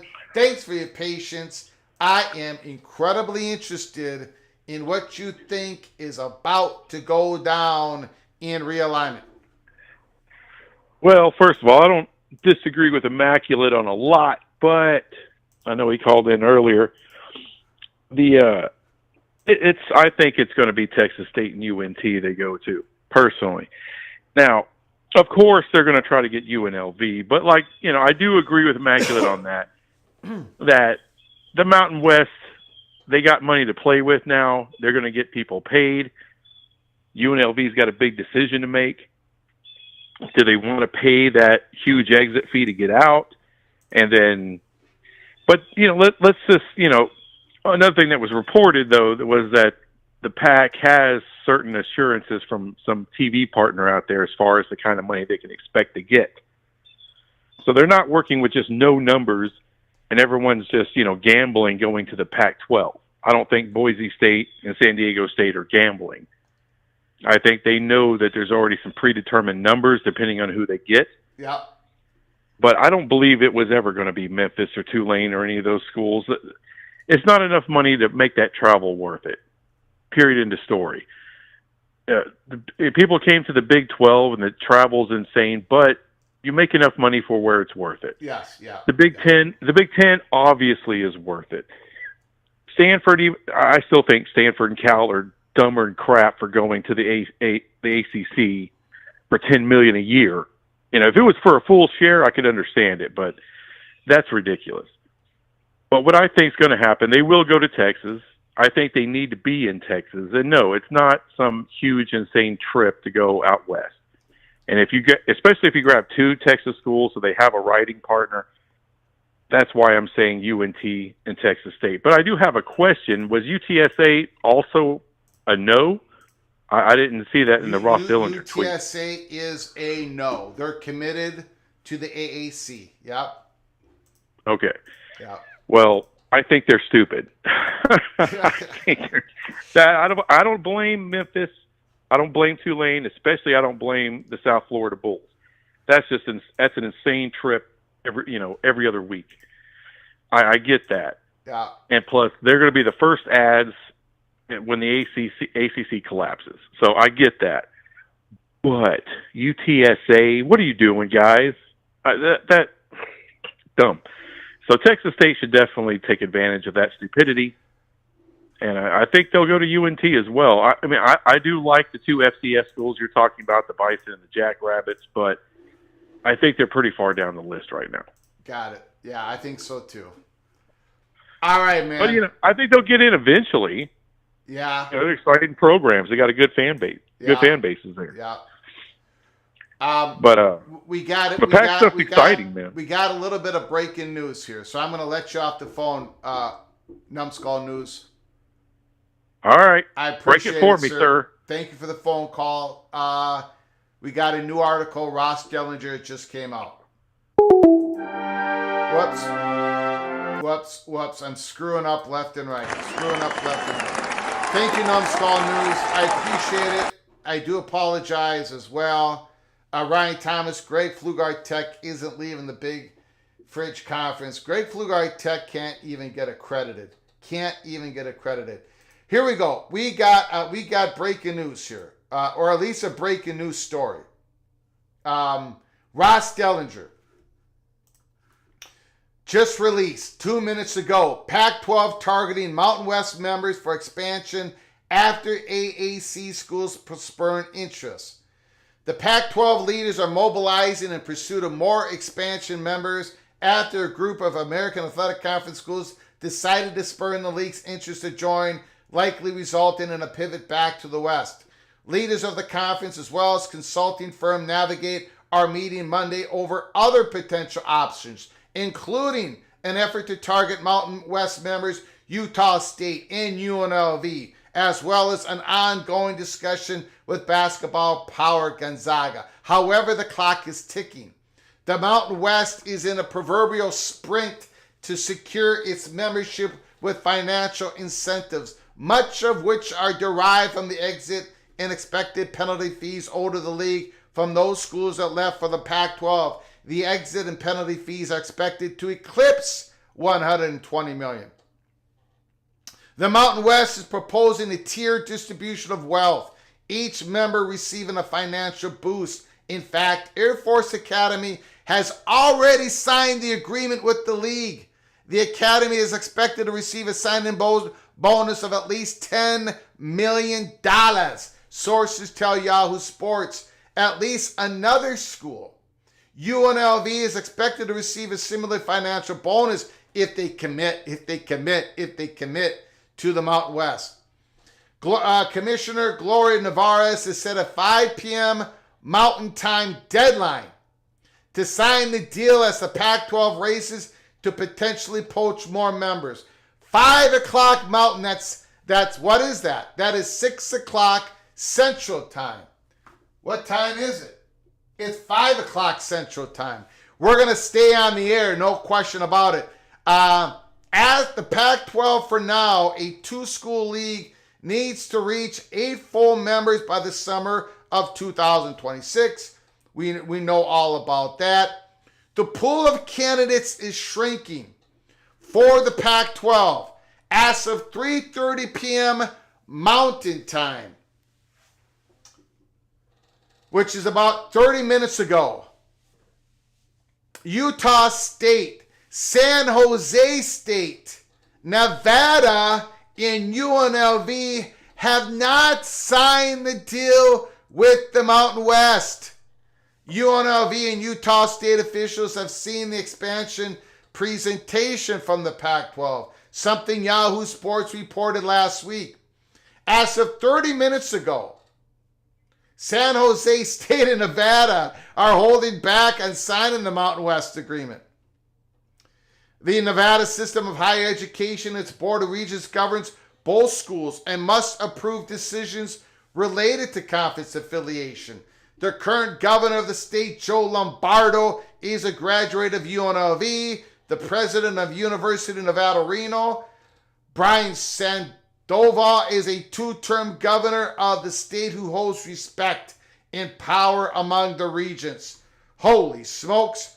We have got a Gloria Nevarez, who's putting pressure on the Mountain West schools to sign the agreement. To sign the agreement that gives some of the exit, the cost, the money that's coming into the conference, because 4 of their top value schools left to the Pac-12, if they want some of that money, they've got to sign on the dotted line here in another 60 minutes from now. 60 minutes from now, they have set the deadline. We are playing a very high-end game of leverage, polka. Wow. And then Nevada and San Jose State, I can understand, look,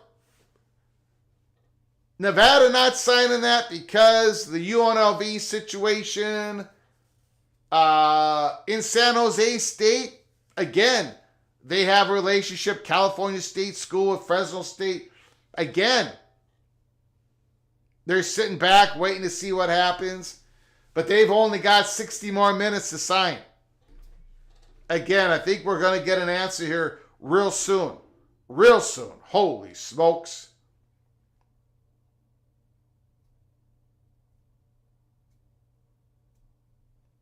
Wow. Okay, now we're going to open up the phone lines once again. I'm sorry, guys. I had to get that in. As quick as possible.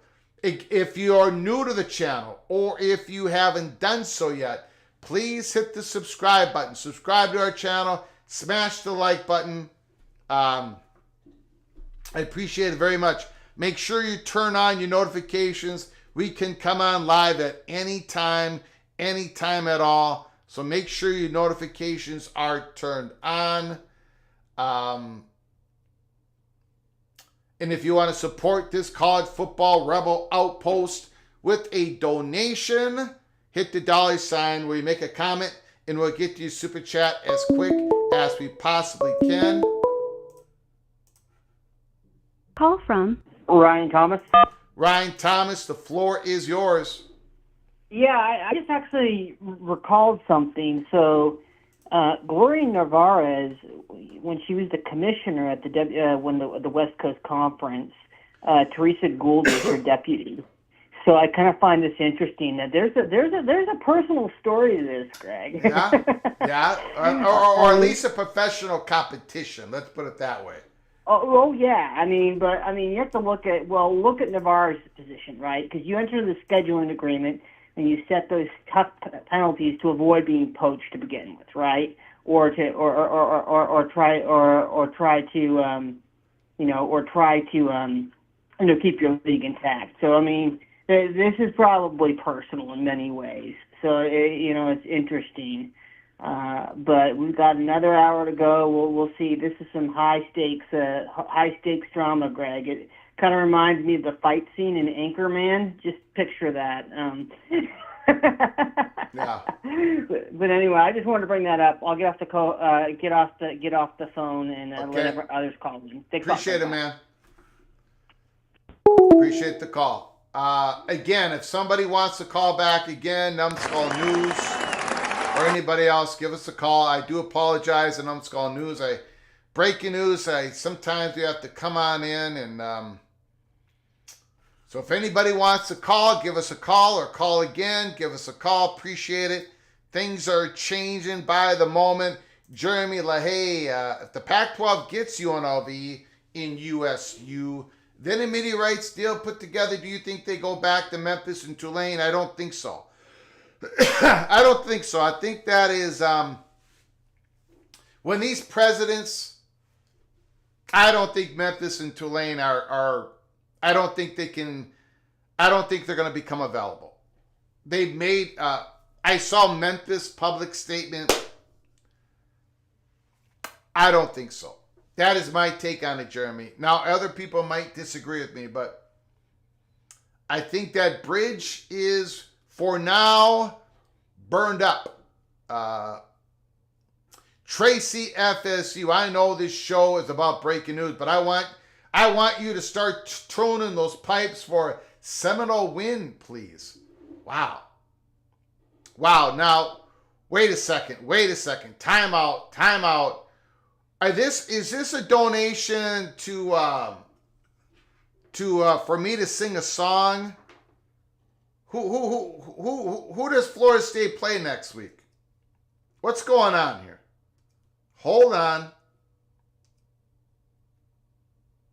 I am calling a timeout. Of course, this thing's all screwed up here. This thing is all screwed up. Holy smokes, what is going on?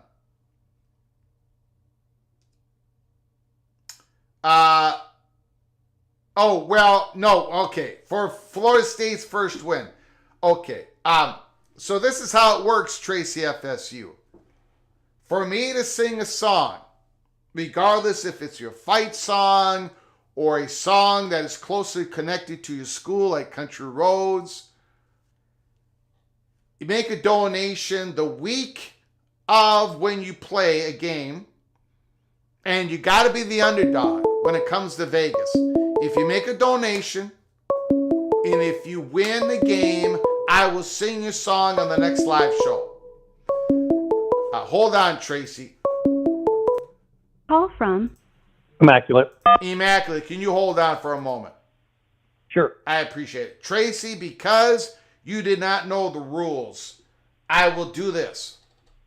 The next game that Florida State plays, and I don't know if it's this week, the next game they play, and if they are an underdog, the first game that they're an underdog on their schedule, maybe it's this week, and if the Seminoles win,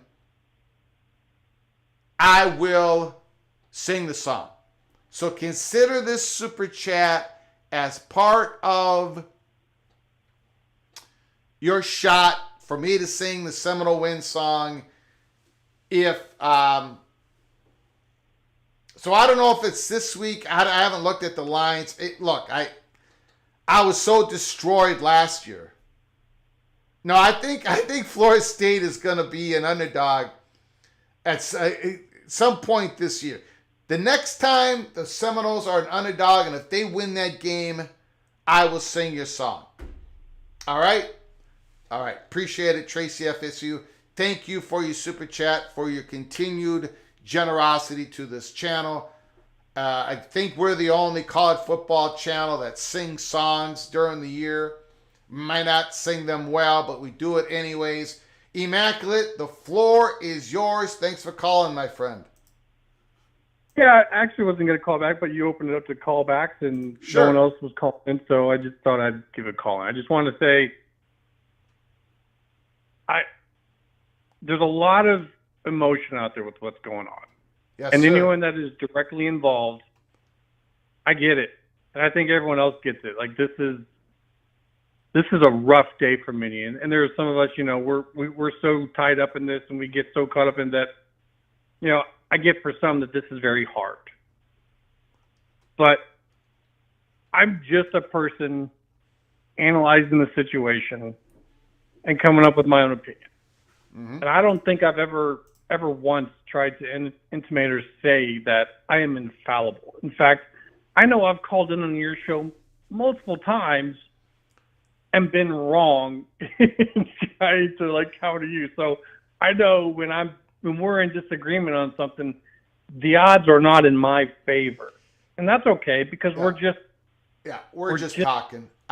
Yeah. And I've been wrong. I've been wrong on this. I took the L today. We thought I was told for months that these 6 schools were going to be taken, and that did not happen. So again, yes, we're just a bunch of college football fans, and once in a while I get some information, and a lot of time it hits, but this one did not hit. Things move and things get. There are decisions made that are like, did not see that one coming. No problems. Yep. I would not have thought that this wasn't going through. I didn't necessarily believe in some of the front cover stuff like it's only going to be 2 schools and it's only going to be 4. I thought it would have to be 6. I thought they'd need to have an equal voting position in the conference, that they'd want to have an equal logistics position for travel. To see them come back with this $2.5 million offer, that's what shocks me. And I'm still shocked. I still don't quite get it. So trying to come up with some ideas that make sense of something that just doesn't make sense. Why would you even give that offer? Why wouldn't you just say, I don't think we're anywhere on the same page here? So for that to be reported as having been offered, that means people at those schools shared this with the reporters in however they're feeling about it.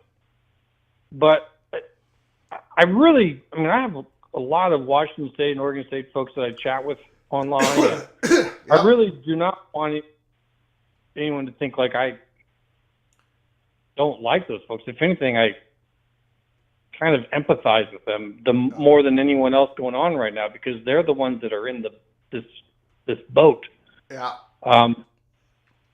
But there are just sometimes in life there are harsh realities that when they happen, you have to deal with it. You have to take it in and understand it and move forward.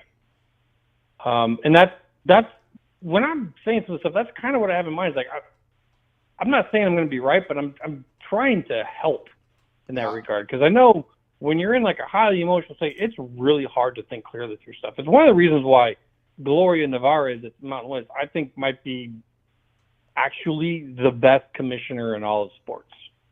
And it isn't because she has the best conference. It's because whenever she gets these blows dealt on her, she always seems to just react perfectly. She's got her next move made. I mean, she's playing with the weakest hand, and she gets wins somehow. Mm-hmm. And a win is staying alive. Yeah. And that's my whole thing is and now her setting, you have to make this decision within a day. You almost kind of just have to default and say, okay, we're going with this because we're not going to have enough information within a day to make the jump. My opinion could be wrong, but if I'm in the position of UNLV or Utah State and my commissioner just put down this gauntlet, and she's not just throwing a gauntlet, she's got the carrot and the stick, right? Yeah. Which one do you want? If you go, you're missing out on this extra money I'm willing to pay, and I'm gonna nail you with a huge exit cost, and you don't really know what you're getting if you go there, and you're not gonna know within the next day. She's really good, and it was interesting that Ryan brought up that part about the 2 commissioners and the personal relationship there, because this is that thing of why when sometimes things don't make sense in realignment, right? Because as you've said many times, relationships matter. Yeah. Sometimes this stuff gets personal. Yeah. And I'm not saying that it's personal between them, but I am suggesting that there might be some personal stuff there, even if it's just competitive. But I think that Gloria has pulled a move here, and if all you have is a day to make this up, and you were not part of these discussions, you were not one of the first schools they wanted, you're clearly looking like, well, since we can't have them, okay, now we'll look to you. You weren't good enough to go with the initial 4. And you're looking at the thing, are they going to pay more than $2.5 million on the exit?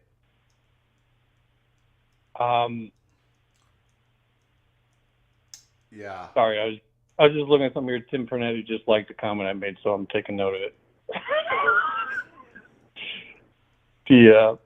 I do believe the AAC is moving.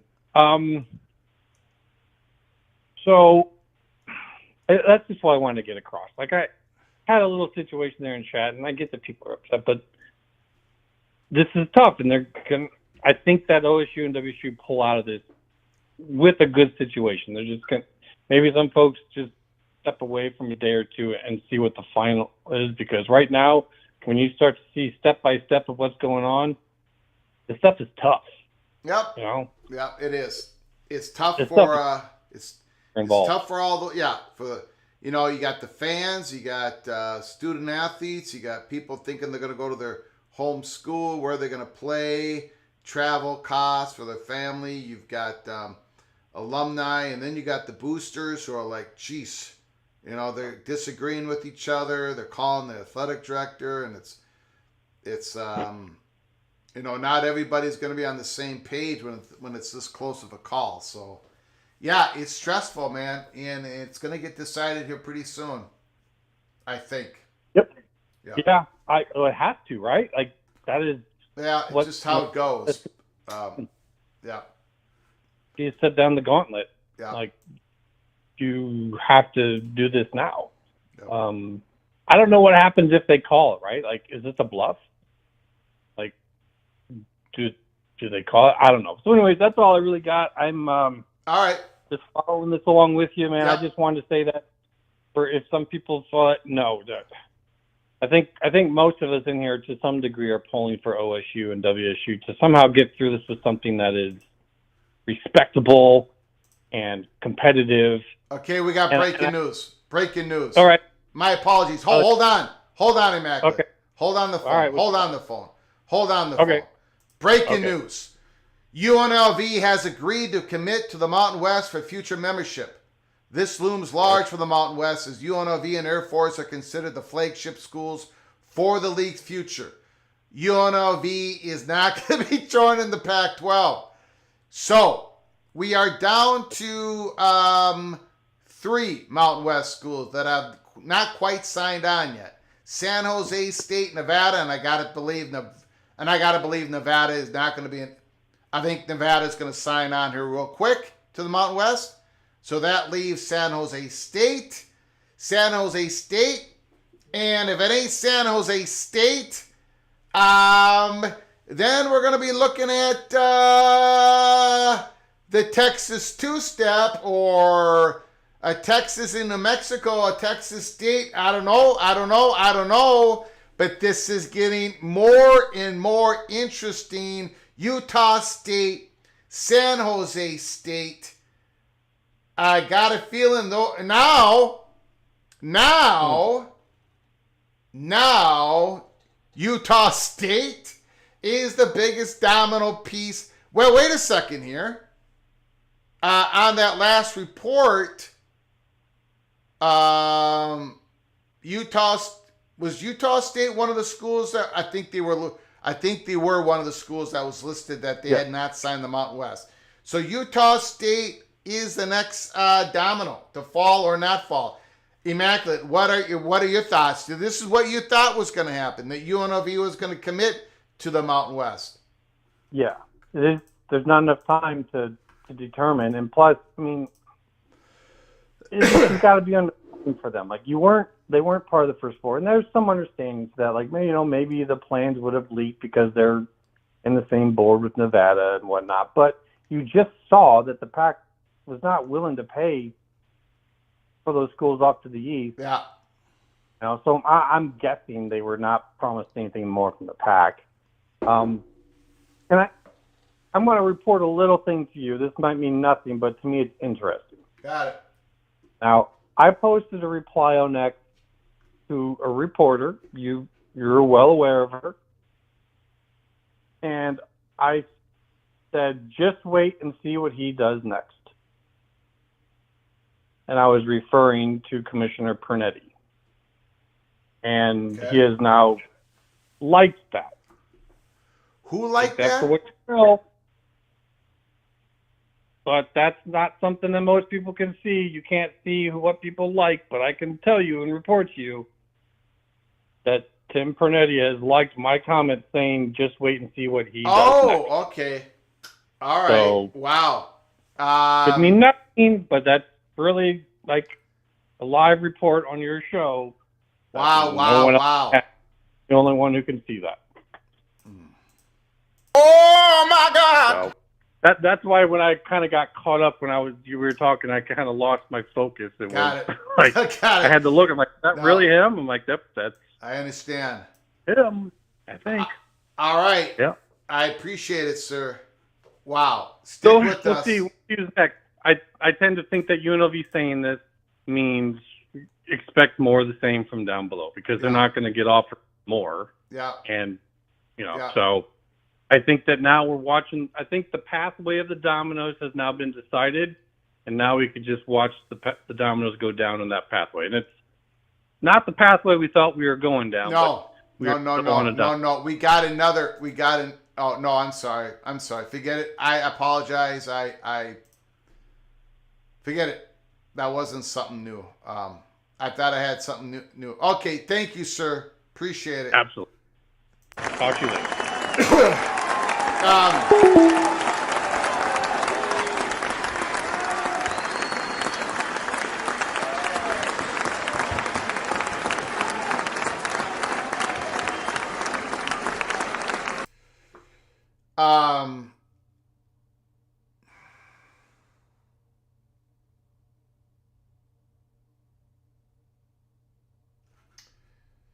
Okay. Let's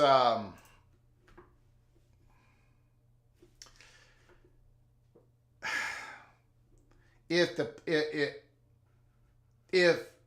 Oregon State and Washington State and Teresa Gould and Navigate would have offered those 6 top Mountain West schools right off the bat, they would have had their 8, and then they probably would have been shut down by a lot of people. That was the plan. I don't know what happened. I do not know what happened. Okay. Let's I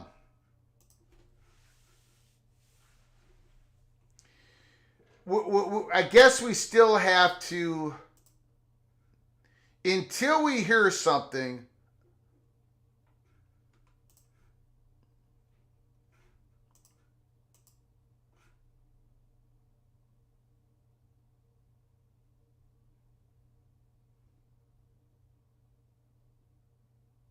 Justin Lucas, we did the Thamel tweet. We did the UNLV. We just did it. Unless there's another new tweet out there that I've missed.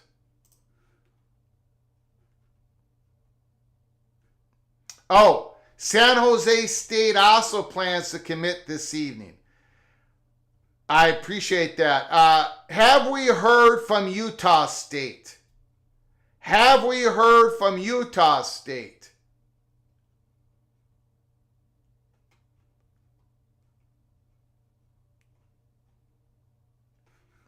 Can somebody give me a yes or no on Utah State?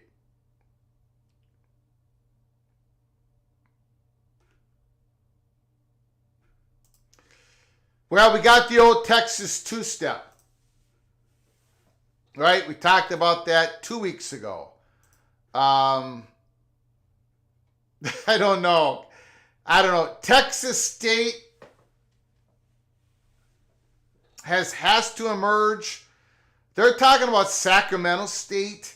There's no way you can do You can't bring in a third no offense to Sacramento State, but you can't bring in a third California school and have it be, that can't happen. That's not going to happen, right? It can't happen. And now you're looking at, a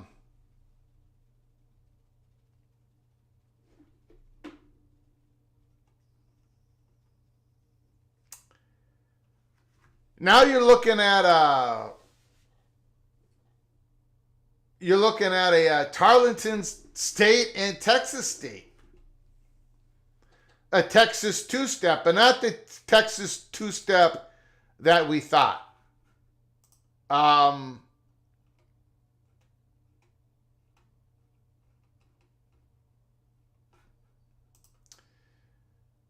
The Conference USA is a whole. You got UTEP, but they have a grant of rights. They just signed it. New Mexico State, they have a grant of rights. They just signed it. Has there been any? I have not seen one report. Not one report that has Utah State signing that Mountain West agreement. You're right, David. Probably doesn't cost that much. But, those schools don't have a lot of money. If somebody can confirm, have we seen the report from Utah State? Has Utah State made a decision?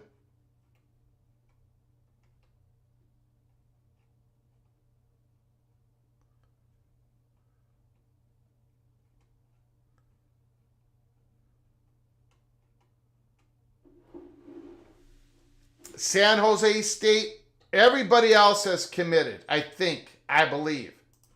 I'm going to go ahead and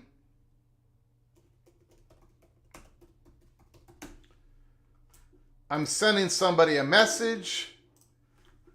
Hopefully I get a call from. Hello, what's the name? Oh. Call back, please. Call back. I'm checking something out here. Hold on.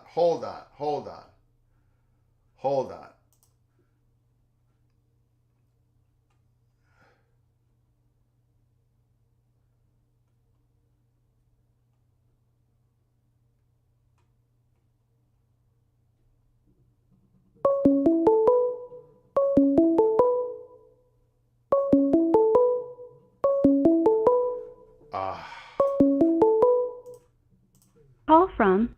Steve.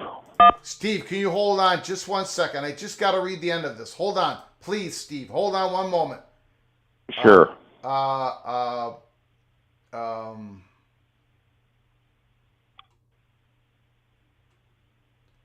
Okay. Utah State, I am being told that, and I got one person telling me this, guys. Utah State has not signed the agreement. Now they might have, or they haven't committed. There's been no release of information that they have committed to the Mountain West. Now, again, if they don't commit in 30 minutes from now, then they're not going to be partaking of this money. And basically that means they're going to the Pac-12 and they're going to be the 7th member. Who's going to be the 8th? I don't know. But right now, I don't believe Utah State has publicly committed to the Mountain West Conference. Steve, thank you for your patience. Let it rip. Well, Greg, this goes back over a year and a half ago where, and I'm not trying to be the guy who said, I told you so, but it goes back to a year and a half ago where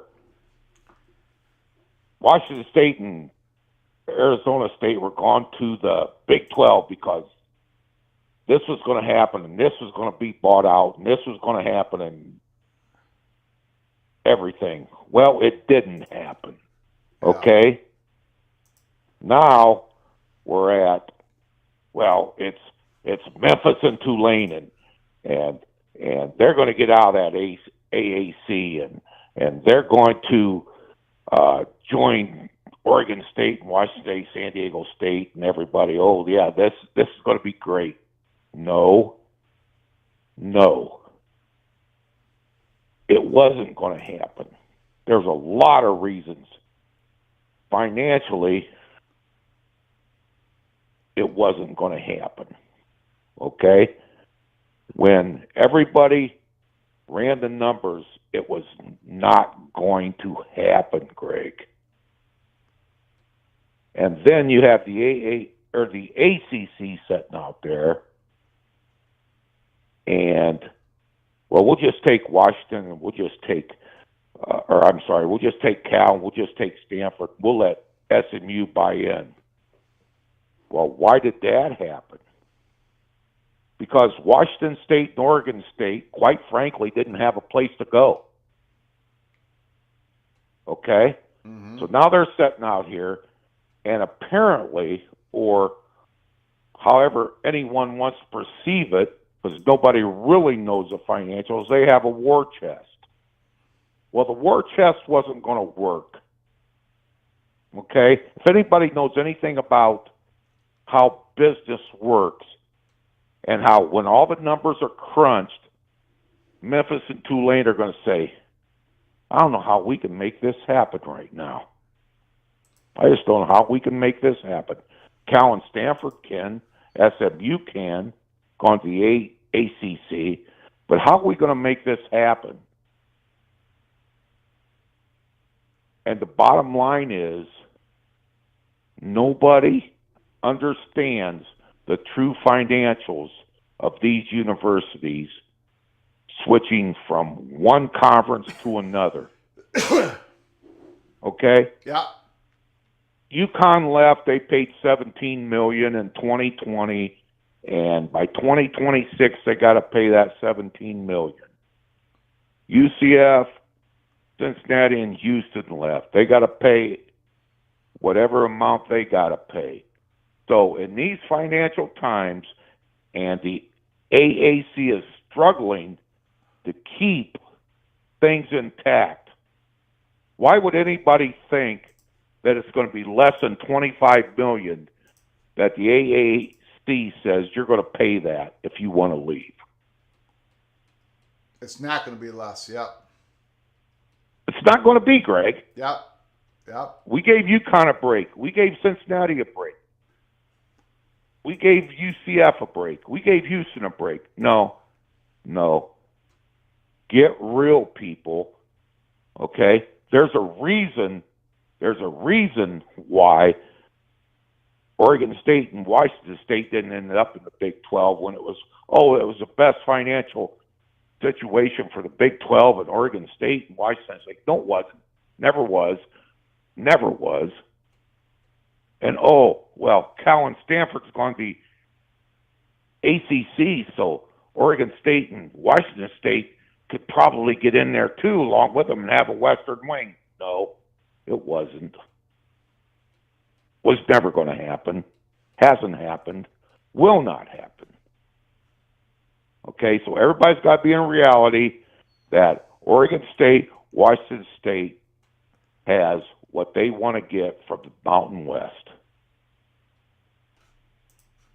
Or if they want to dip into Montana State, South Dakota State, North Dakota State. That's what it is, Greg. Yep. And the media companies have spoken, everyone. They have spoke. CW has, Fox has, ESPN has. This is what it is. So we can talk about a war chest. We could talk about, I've even seen things where, that war chest will buy out, will help buy out Memphis and Tulane, the AAC. No. People understand business. Understand it. Well, Memphis and Tulane might go to the ACC. No. No, they won't. No, they won't. USF might go, well, they might sooner or later when everything plays out. But everybody's got to realize it's about numbers. Nothing else. Nothing else. About numbers. And the numbers don't add up when all the variables are put into the equation. Nothing else matters except money. And there's a lot of entities that who already have money invested and who might invest money. Well, those who might invest money don't see that this is all going to play out like everybody believes. With that, I'll let it go, Greg. All right, man. Appreciate it, Steve. Great call, Mr. Bearcat. All right. Have a great day. Beautiful.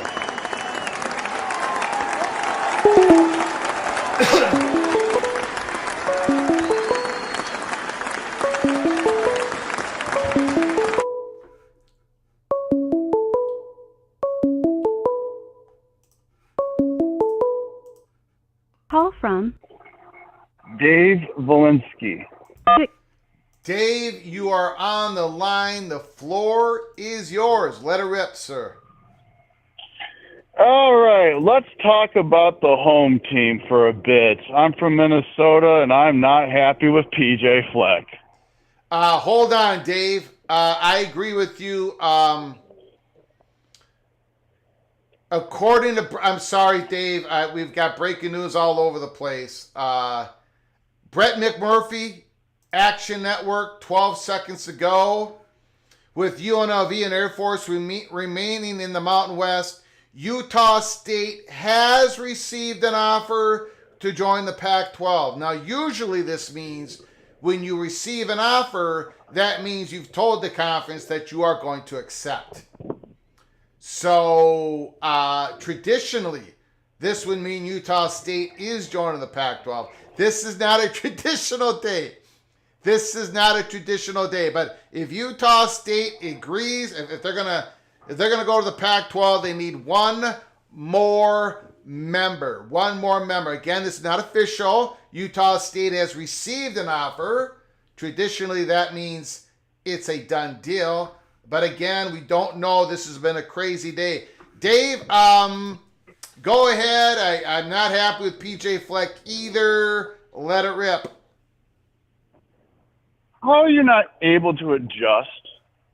You know what you have to do. You know their O-line was really good. You know you have to at least contain Johnson as a running back, and you don't even do that. You don't even adjust. And your offense is awful. You know, your quarterback is throwing behind everybody now. And he's not used to the pressure. Yeah. Well, yeah. We're in trouble. We are in trouble. No question about it. Our offensive line has been a huge disappointment. Our defensive line has played good until Iowa just kicked the living bleep out of them. And we they're going to be tired out when they're on the field the whole entire time. What was that? They're going to be tired when they're on the field the most of the time. Yeah. Yeah, we're in trouble. And I don't think there's any solutions. You know, I really don't know what to say. I'm hoping that after, Michigan and USC, which will probably be definitely losses, that we were able to at least, get, some of those toss-up games against maybe like Rutgers and, I wouldn't even say that UCLA is a given. Nope. Nope. Nothing's a given. Nothing's a given now. It really is. Hey, Dave, I'm sorry to interrupt you. We got breaking news all over the place. Call All back again tomorrow. The next day we'll be talking about college football. I will say this. I will say this. It is an abomination that the Michigan Wolverines are only favored by 10 points right now in Vegas. They'll be up by 20 in the middle of the second quarter. I'll let you finish real quick. All right, I'm gonna be really, really quick. I'm just basically starting to think about do we fire PJ if he doesn't go, if he doesn't do any better. You know, if he only wins maybe only 3 or 4 games. If you got $22 million to write that buyout, if you got $22 million to write that check, I think it might get done. I appreciate the call, Dave. I'm sorry. We got to go. Okay, talk to you later. Bye-bye. Appreciate it. Appreciate the phone call. I do apologize. I normally don't do that, but we got breaking news. Ross Dellinger, Utah State has received terms of membership from the Pac-12, sources told Yahoo Sports. Again, traditionally, this means that Utah State is going to be a member of the Pac-12. Quite the jump. I mean, quite.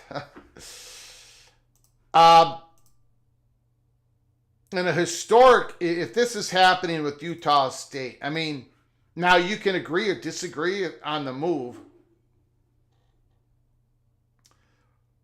But if this is going to go down, what a historic day for Utah State. Because, in no offense to Utah State, please don't take offense, but they're not the 5th most valuable school in the Mountain West. Utah State going to the Pac-12, to join Oregon State and Washington State, and I mean we're 3 or 4 years from now we'll be able to judge these moves a whole lot better. But if this happens, what a historic day for Utah State. That's all I got to say about it. That would be quite. Nobody had Utah State as the big realignment. No, they were not. They were in the theater, but they were not on the stage. They were not on the stage. Yeah, the dominoes fell back in Utah State's favor. If you agree this is the better move for Utah State. Now, maybe Utah State, maybe they have the money. Maybe they've made an internal institutional decision. That somehow the university's going to, I don't know. It's quite the,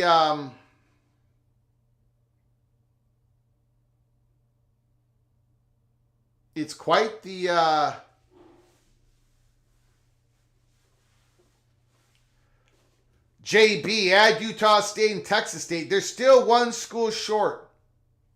One school short.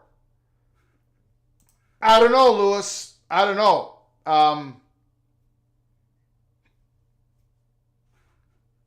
Again,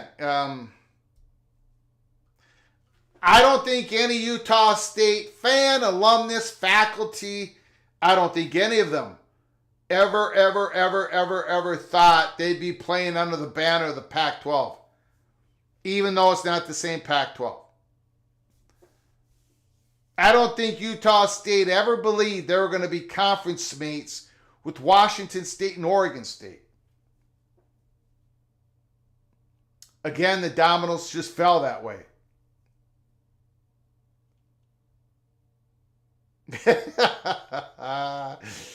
Keep chopping. It has to be another state school. Well, Texas State is another state school. Again, nobody has really, Pete Thamel, Ross Dellinger, no one has really mentioned Texas State. Who could be the 8th school? New Mexico State. Again, New Mexico State has that grant of rights. Conference USA. Per Pete Thamel, Utah State will accept it. Wow.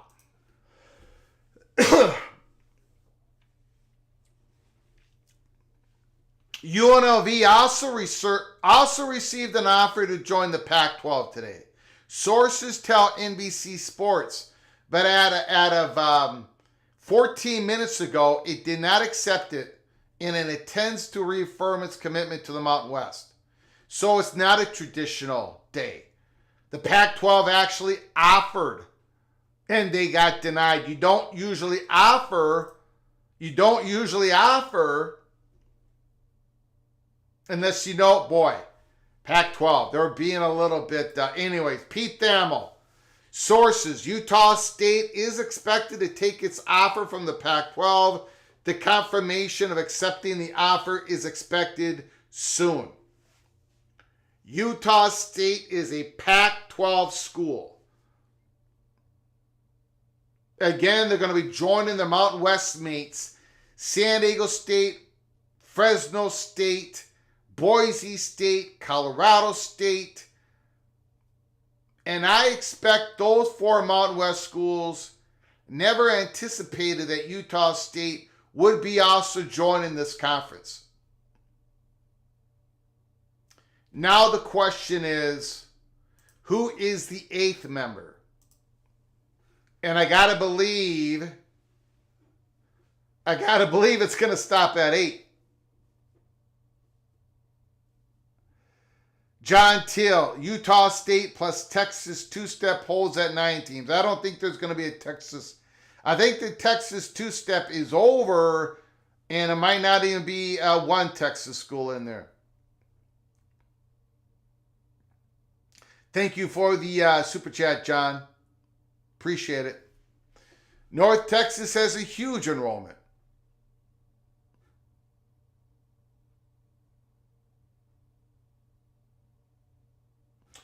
UNLV received an offer and turned it down. You usually do not receive an offer unless conferences do not give out offers unless they know it's going to be accepted. So,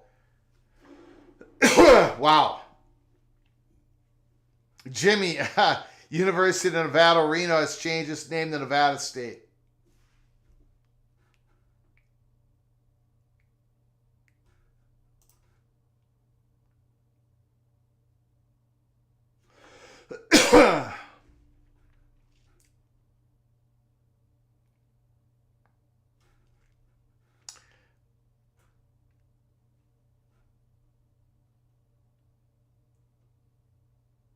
It's got to be an 8th full member.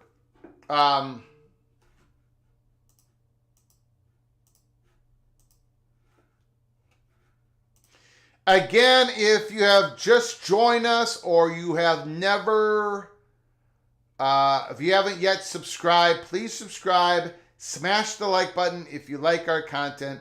Turn on your notifications to this channel. We can come on live at any time. Anytime. I appreciate everybody joining us. If you want to support this College Football Rebel Outpost channel with a donation to help us keep the lights on, hit that $sign where you make a comment, and I'll get to you super chat as quick as I possibly can. Pete Knuckles, if Utah State accepts as expected, the Pac-12 and the Mountain West will each have 7 schools. So the Mountain West is going to have to add one. The Pac-12 still has to add one.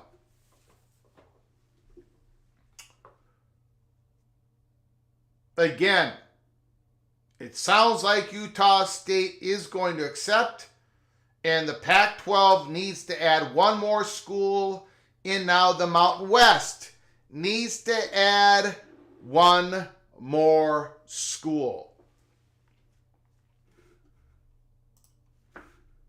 And are we going to see the development?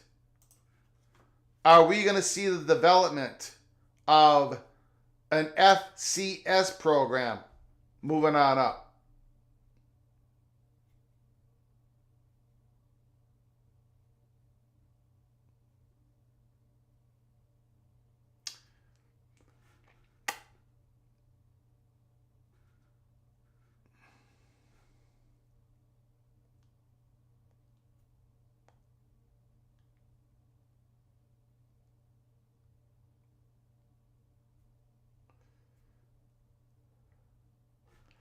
I just can't believe Sacramento State would be added. I'm really having a hard time with that one. Stephen Vitt says Sacramento State will move up.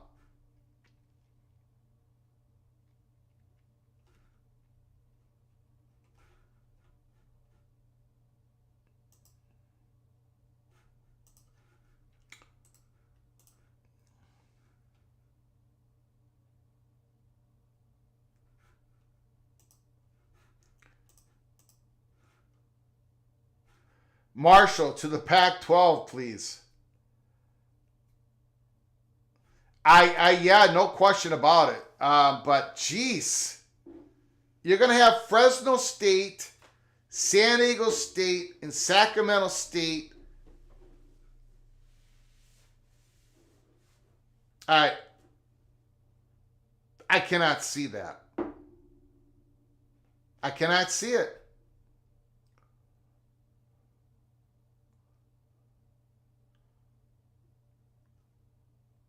I mean, what are you going to do? Throw 5 California schools? I don't see it, guys.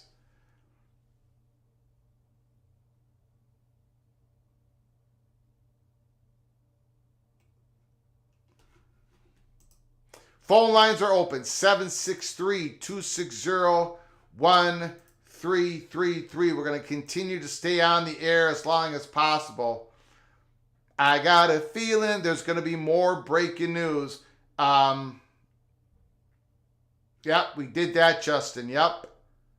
UNLV did receive an offer, and they turned it down.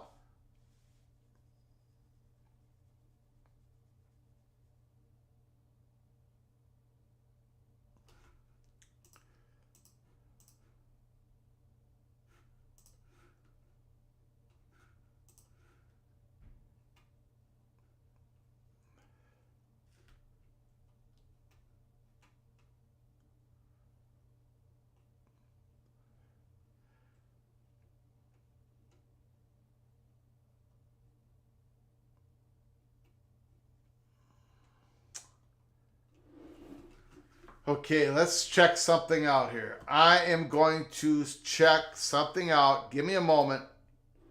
Give me a moment.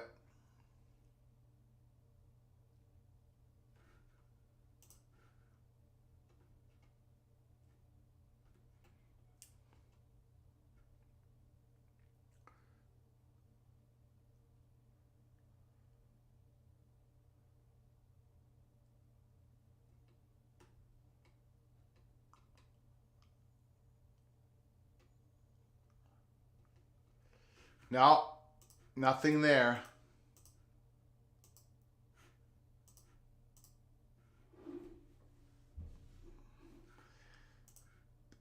Tim says, congratulations, little brother, from Utah Utes.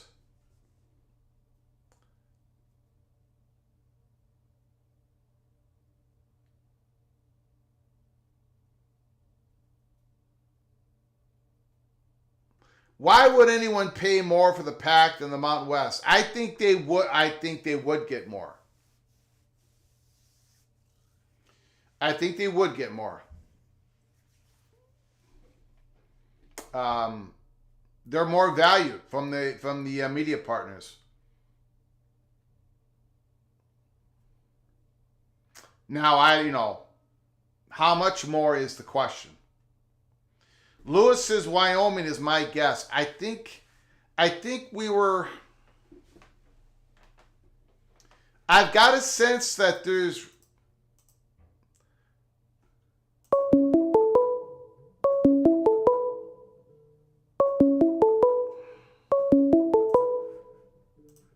Call from Tawtown Hawk. Tawtown Hawk, the floor is yours. Let her rip, my friend. Hey, Greg. First time calling in. I Appreciate figured I it. might as well give it a shot. Yep. You know what this whole thing kind of reminds me of? It's got a really, really strong flavor. Your younger viewers may not remember this, but about, 14 years ago, we had a very similar situation happen between the WAC and the Mountain West with something, planned and put in motion, and then it all went wacko, all in in about a day and a half. And to be honest with you, that's kind of the two conferences we have left now. You know, instead of having a premier G5 league out in the West, I think you're going to wind up having two leagues that were probably closer to the WAC and the Mountain West, rather than, you know, something on the verge of a sub P5. Yeah, you know what? You make a great point. I mean, if the Pac-12 gets their 8th member, and I think they will, and they're going to be a conference starting in 2026, they get a media deal, and the Mountain West adds at least one school, and I'm going to have to take an L on this, because this is not a consolidation of the G5 schools. Somehow we got to this point where this is not consolidation. This is not consolidation. Now these conferences are really,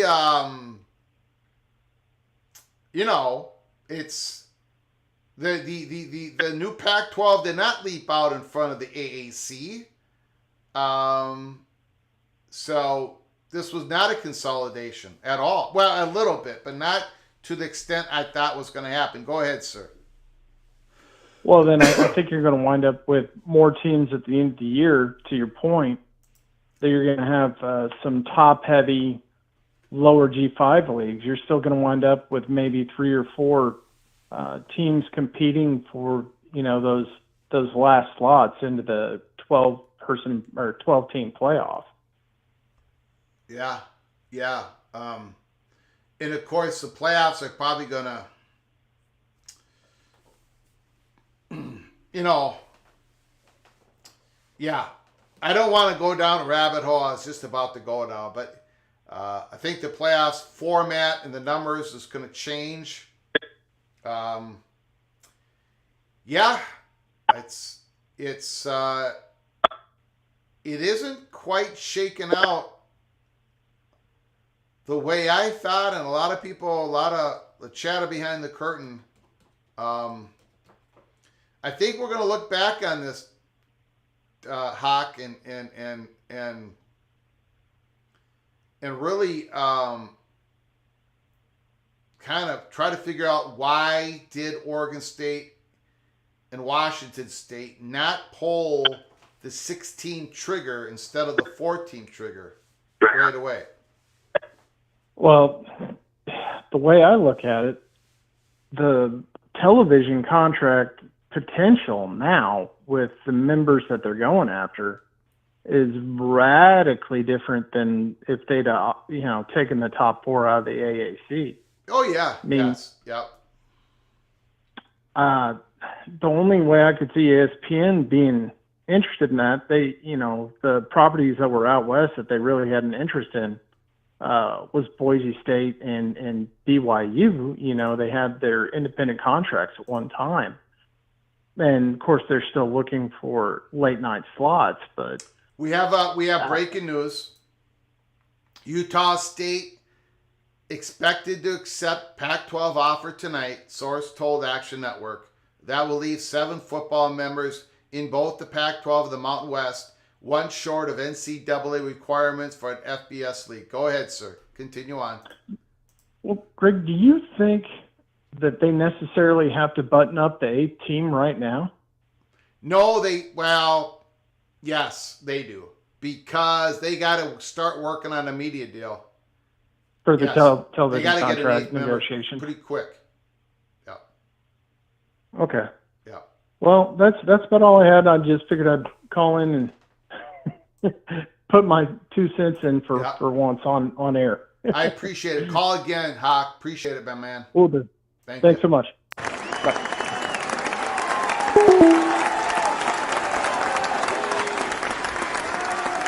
John Teal, Rice, UTEP, Tulsa, Wyoming, they can't all say no. Well, I don't think some of those have been given an opportunity to say yes yet. I haven't seen any reporting on Wyoming, although they were not included as one of the teams that have yet to say. I think Wyoming is one of the schools that have committed to the Mountain West. So, Tulsa, they're not They're not going to do it. UTEP, again, UTEP is behind the grant of rights, and Rice is not going to do it. So, CFB Plus, thank you, John Teal, for the super chat. Appreciate it. I can't believe what we are witnessing.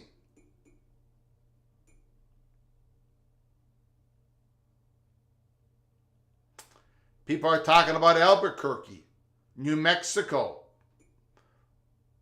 as an attractive basketball school.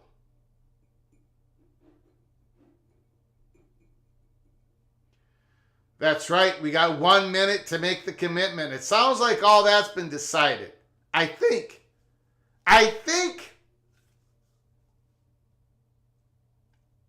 it sounds like the 8th member of the new Pac-12 is not going to be a former Pac-12 school, obviously. It's got Oregon State, Washington State, and then the next 5 members are former Mountain West schools. It sounds like the 8th school is not going to be a Mountain West school. Who is it going to be? I do not know.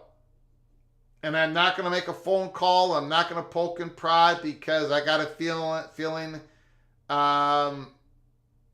everybody is just calling their sources. Nobody knows. They're trying to figure it out. Things are fluid. Everyone's talking to everybody. I haven't even seen a report on who the next targeted school would be. None of these reporters, except for the AP, has even mentioned Texas State yet. So,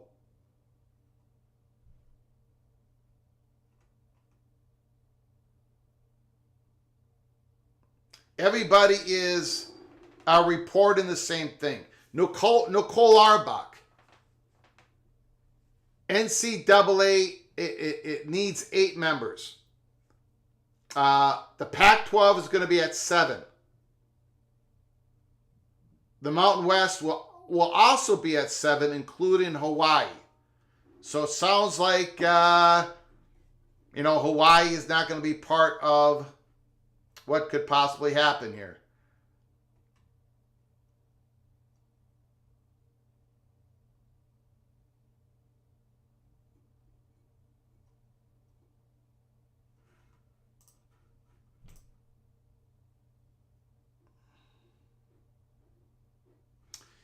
Yeah, no question about it, man. Thank you, Expedition Greg, for sending me this tweet.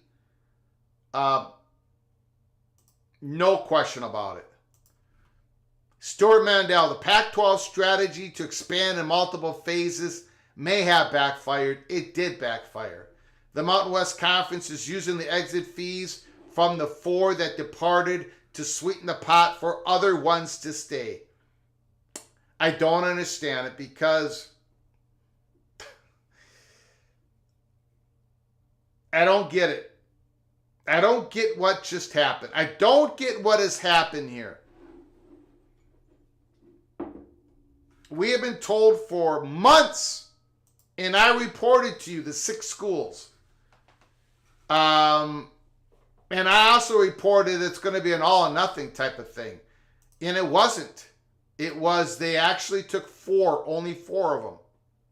And then they tried to get the other 2.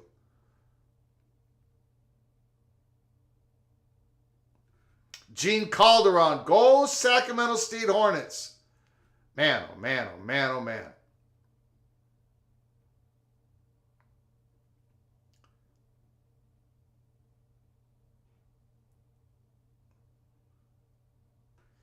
The door is wide open for some FCS schools. But the problem is both conferences have only 1 slot open. If they go past 8, sure. But, I mean, North Dakota State and South Dakota State, that's a package deal. You're not going to take one without the other. That just isn't happening. Kyle Hagan, San Jose has the biggest market. Nobody comes close, but they have committed to the Mountain West.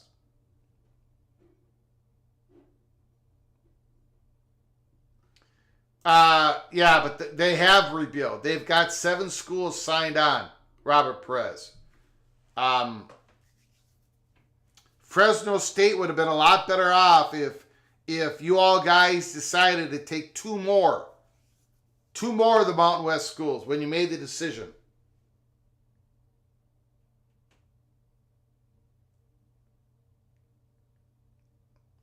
Son of Sarek, UC Davis Aggies. Sacramento State for the Mountain West Conference, not for the PAC.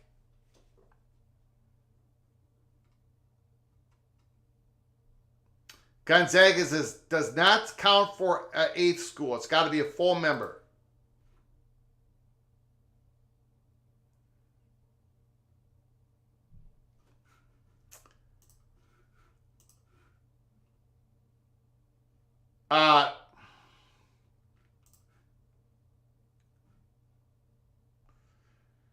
Jesse Doherty. With all these realignment tidbits swirling, dozens of athletic directors, some power conference, many group of 5 are gathered at the same hotel in D.C. for Lead One Fall meeting. As you can imagine, there has been a lot of phone calls, mad pacing around the lobby. Heavy drama even going into Washington, D.C. Yeah, they went 0 for 5, Jamie. They did. There was always worry about they were never quite on board.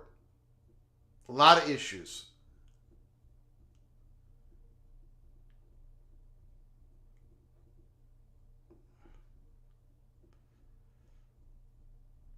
Hunter Anthony, thanks for coming on in. The Mountain West Conference block out the Pac-12 by adding New Mexico State, UTEP, Texas State. I don't think anyone should be making a move to block the other. I mean, again, I think you're going to find one school somehow, some way. So it isn't like you're going to, I think you should go after the best school available or 3 schools available. And make it a 10-team conference.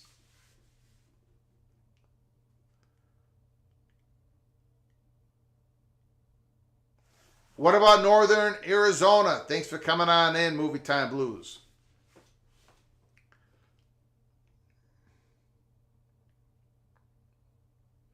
Somewhere, George Kliakoff is sipping a martini.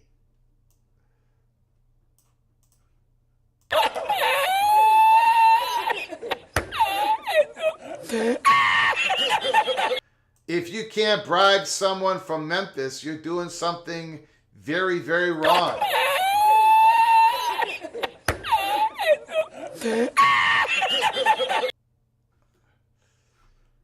Okay, we're just hanging on here for a little bit longer, seeing if something breaks. A lot of breaking news this afternoon. Thank you for joining us, guys and gals. Appreciate it. If you haven't done it yet, please subscribe to our channel and have your notifications turned on. We could come on again live tonight. If we have to, we will.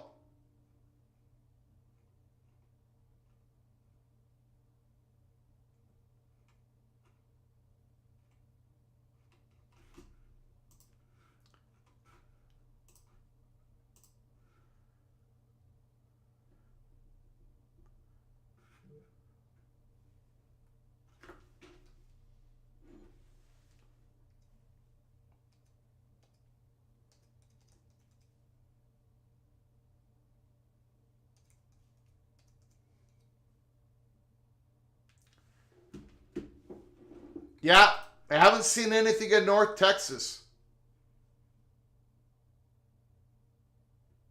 And UTEP has that. UTEP has that Conference USA to deal with.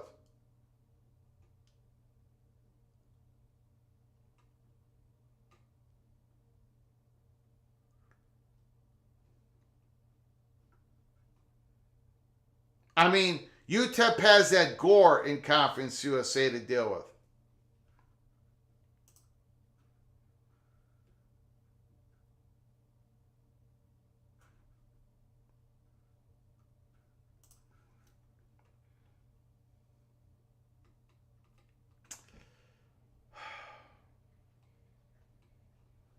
There's nobody in the MAC would be nobody in the MAC would be a candidate.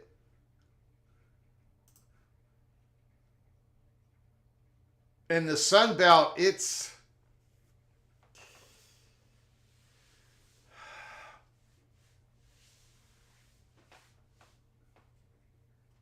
Texas State, basically.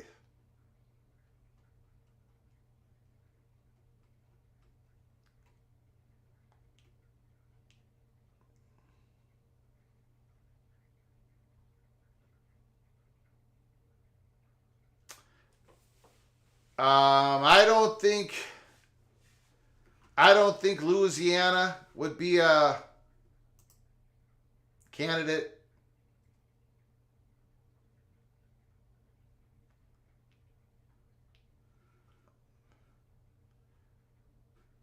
Is it 800,000? Is that the Gore? Well, maybe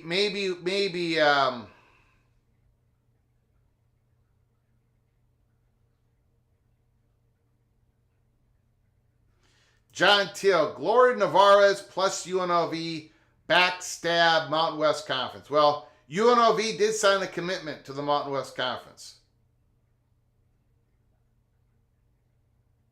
Or maybe you're saying maybe Navarez and UNLV is sending a message to the Pac-12.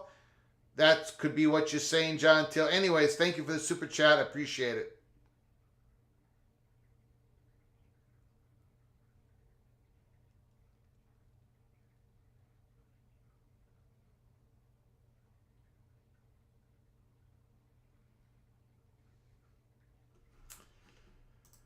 So if you go back to the Conference USA, somebody willing to spend $800,000 to get out of the Gore,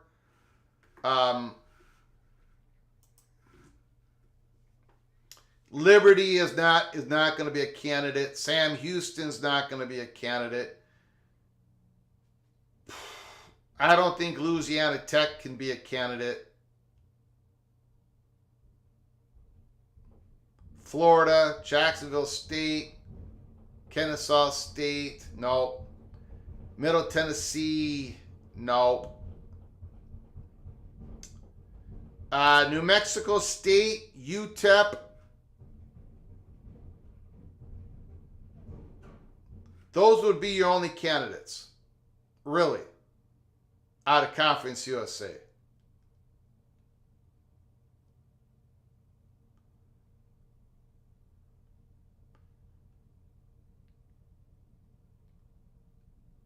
Again, boy, I don't know.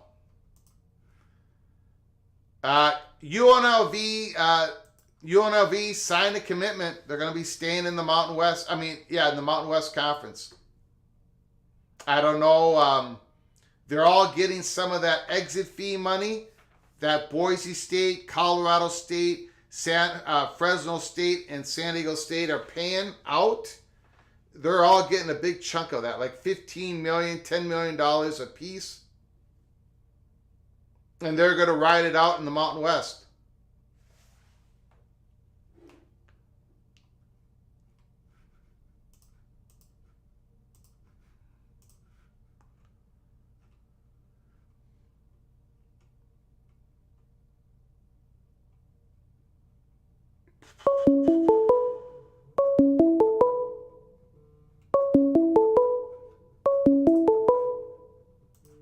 Call from.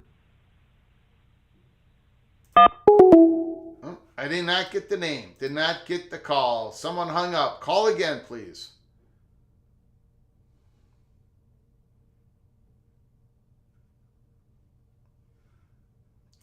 Tyler Kelsey. No, I don't.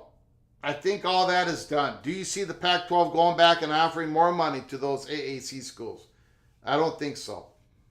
I think those AAC schools have committed to themselves, and once you kind of do that as a president,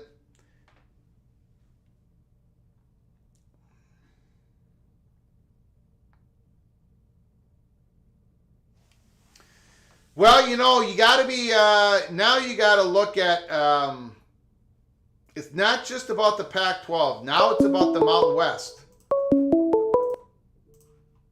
Call from Lewis. Lewis, the floor is yours. Thanks for calling again, my friend. Go ahead. No, probably be very quick. I think we can cut to the chase here. This has been a very strange day because teams usually don't get invited and decline. I mean, that's almost unheard of. Yeah. And I would like to know why, at some point, why UNLV declined. I mean, I think it's important to know that. But what you have left, you have 2 slots that have to be filled. Yeah. And there are only 3 realistic candidates: Texas State, New Mexico State, and UTEP. That's it. Unless you're bringing somebody up from the FCS ranks, yeah. But that doesn't happen overnight, and it's expensive. It costs $5 million. Delaware did that in the East. Yep. So I think you're down to those 3, and so I think UTEP, one of them, I think it'll be UTEP and Texas State will be the 2. And one of them wound up in the Pac-12, and one of them wound up in the Mountain West, depending on the TV value, and that's that. I'd love to know why UNLV turned it down, because that makes no sense. If I'm UNLV, I might be retracting my situation and trying to jump back in, unless there was some political reason why they didn't. That's all I'll say. That's the end of it. Appreciate it, man. Appreciate it. Yeah, you know, those are the 3 schools that we just named off. Now, it's always been said about South Dakota State, North Dakota State, they were never interested in joining the MAC. They were interested in either joining the AAC or the Mountain West if it ever becomes available. Well, the Mountain West schools are down to 7 teams. If they go to 10, could North Dakota State and South Dakota State, is this their chance? Is this their chance to finally move up to FBS? And what about the Montana schools? So yeah, I agree with Lewis. It's UTEP, it's New Mexico State out of the Conference USA, and it's Texas State out of the Sun Belt. I don't see any of those other.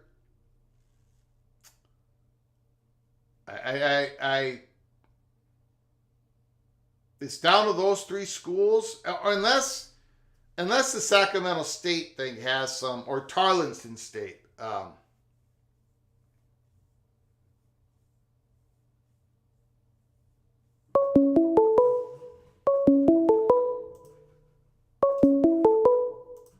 Call from BJ. BJ, can you hold on just one moment? Yes.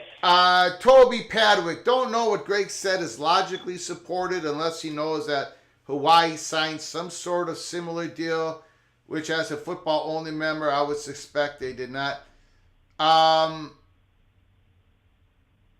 I can say, it sounds like every Mountain West school has been accounted for and what they've done today.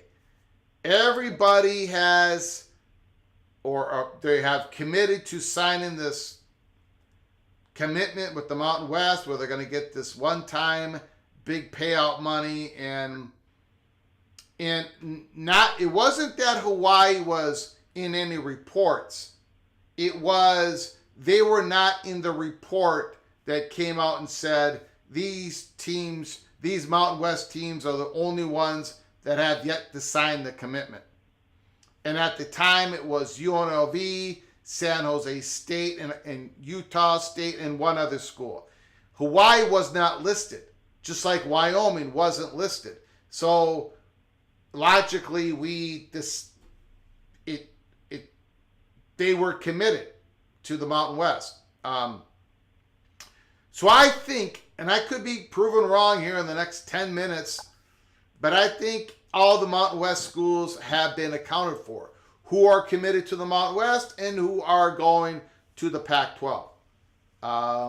So I think the last spot not the last spot, the 8th much needed spot in the Mountain West and in the Pac-12, it's coming from other conferences, or it just is, or from an FCS. Anyways, I forgot who's on the line. Who's on the line? BJ. BJ, I'm sorry, man. My brain is fried. BJ, the floor is yours. You're good. As always, Greg, thanks for allowing me to speak on your platform. A few things. Before we get started, I think I was telling you this past Friday that I had Iowa plus 10 versus your Minnesota team. Yes, sir. Yep. You know, I wasn't trying to be disrespectful, but no problem. The quarterback, he's too shaky. When Minnesota has a steady quarterback, they're solid. Well, he was the least of our problems that game, so.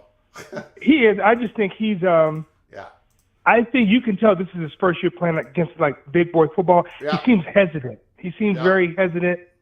When he sees it, but when the picture gets cloudy, he just seems hesitant to me. And you can't be that way against Iowa. For one. For two, I think we talked about last Friday. It is my opinion. I have no inside information. I just have a brain and I use it. That if ESPN wanted the AAC to stay together, they would stay together, right? I think it's as simple as that. There's another layer to the AAC into Memphis and Tulane that I think people are just overlooking, right? And it's very rudimentary. It's very basic. It costs money to travel, right? So is the money to go out west to play the 6 teams in the Pacific and Rocky Mountain time zone, is Tulane and Memphis, are they going to get enough money to offset that travel cost? That is very important. And a couple $1 million extra, that'll be eaten up in travel costs. Mm-hmm. So in my opinion, that plays heavily. Like if I'm going from 9 or 7 million to 10 million, how much of that is going to be eaten up in travel costs, right? They'll be similar to Stanford and Cal playing the ACC. So I think they may have wanted to go, but the finances, there's just not, the difference in money just doesn't add up. Yep. And maybe you can correct me if I'm wrong, but when I look at it, it was the very first thing we said. We were told that Memphis was worried about it and going west all the time, and I agree with what you're saying, sir.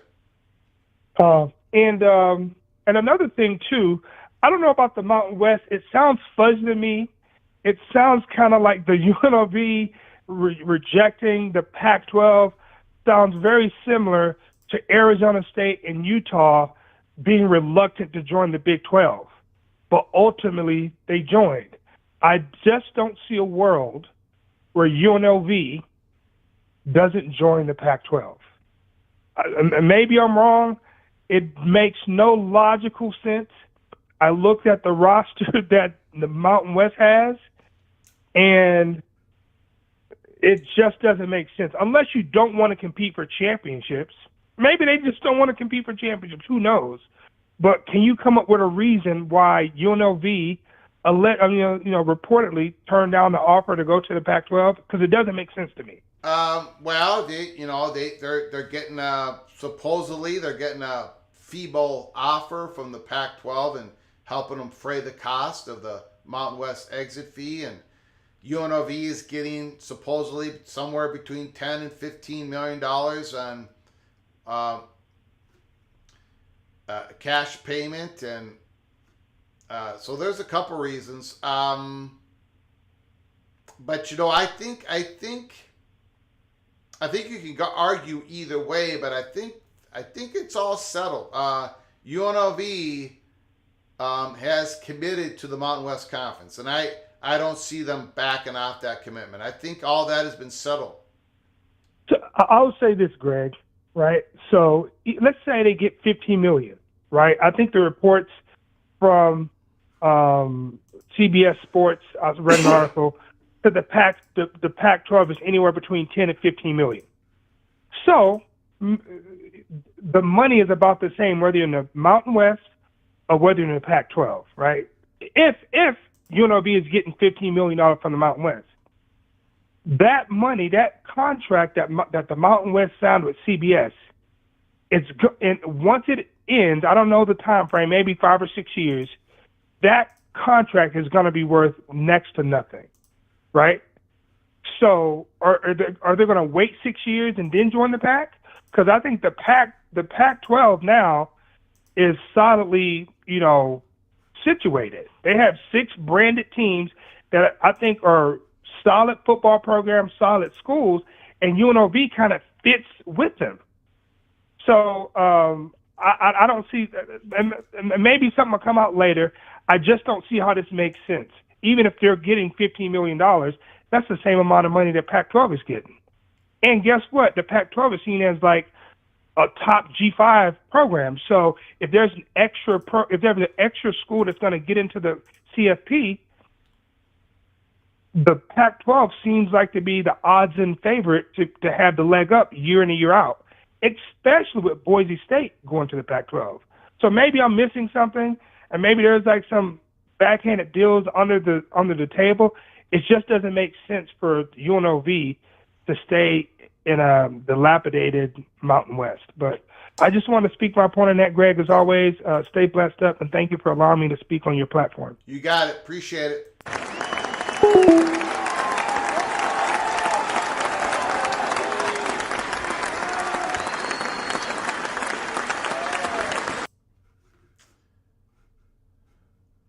Kenneth Maynor confirms AAC is still the premier G5 conference. UC Davis to the PAC, Sacramento State to the Mountain West Conference, Movie Time Blues. Random tease, it's bad when we're discussing Tarleton. Stephen Vitt, Ohio Bobcat, once again as a MAC fan, I'm happy that my conference doesn't really go through this.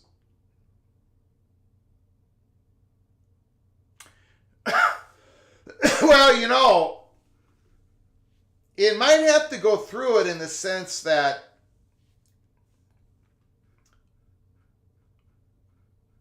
no, I guess not. For example, if Conference USA loses UTEP and New Mexico State through all this, they would be down to 8 members. Well, they'd be down to 8 members. And now they wouldn't have to add anybody, but it would be very, it would be more of a nervous situation for Conference USA.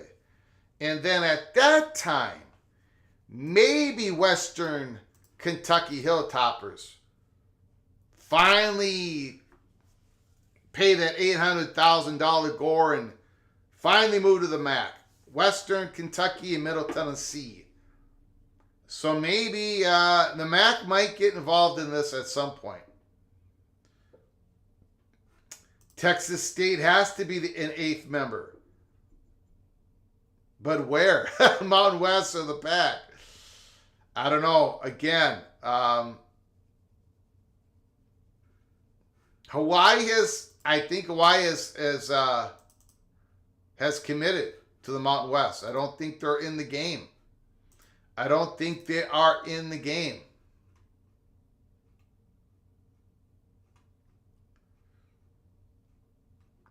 Crazy times. Crazy times.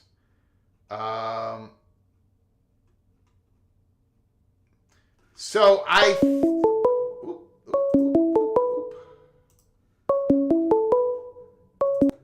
Call from Sasha. I'm sorry, did not get the name? Sasha, can you hear me? Yeah, Fox, what? Oh, okay, hold on. Let me take you off my headset. Is this better? Yes. Who's calling? Yeah, Sasha. Sasha. Got it. Sasha, thanks for calling. The floor is yours. No problem. All right, first time caller, so I'm not the best speaker. No problem. On the UNLV stuff, you said it was very unusual to get an offer and decline it, and I agree. Usually you agree, then you get the offer. Yeah. I wonder if UNLV looked at the numbers and how much they were going to have to pay out, right? They're going to have to pay out, whatever, I don't know, 10, 15 million to the Mountain West, and they would forego getting that 15 million or 10, 15 million from the Pac-12. That'd be 25 million. They're like, hey, we're not going to accept. However, they're still a little bit salty about the whole not getting the first round bid. And there was a lot of news today that Vegas was not going to let the new Pac-12, or whatever they're going to be called, get into Vegas for the entertainment and hospitality and having all the events there. So the Pac-12 kind of as a saving grace, as a olive branch, like, hey, we're going to send you an offer anyway. You can decline it just so they can get on good terms with them. It was more of like a political saving grace move. What are your thoughts on that? We have heard that before by people in the chat, and I think a couple of phone calls. I must have missed that. Sorry, I was skipping No, that's okay. No, that's okay. Yeah, I mean, that's got to be it, because that's the only time I've ever heard someone actually gets an offer and they decline it. Yeah. Right. It's interesting, isn't it? Yeah, it's got to. I mean, we'll find out. Find out in a year if the new Pac-12 starts having their media, whatever, that kickoff meeting that they have at the beginning. If they have media days, if they have it in Vegas, if they have their championship game in Vegas. And what I also like to see, now these teams have eight team conferences, right? They don't have to play a championship game. It would be nice if they play a championship game amongst themselves. And hear me out, like the winner of the AAC, winner of the South Belt plays each other, and the winner out West plays each other, and that winner plays each other. It would just be one extra game, right, for the champion. Instead of playing 12 plus 1, you'd play 12 plus 2, and that way you'd have a very undisputed group of 5 champion, and that person will be able to, that school will be able to represent the group of 5 in the new playoff. It's just something to think about, right? Yeah, something to think about. I think the other, it's something to think about.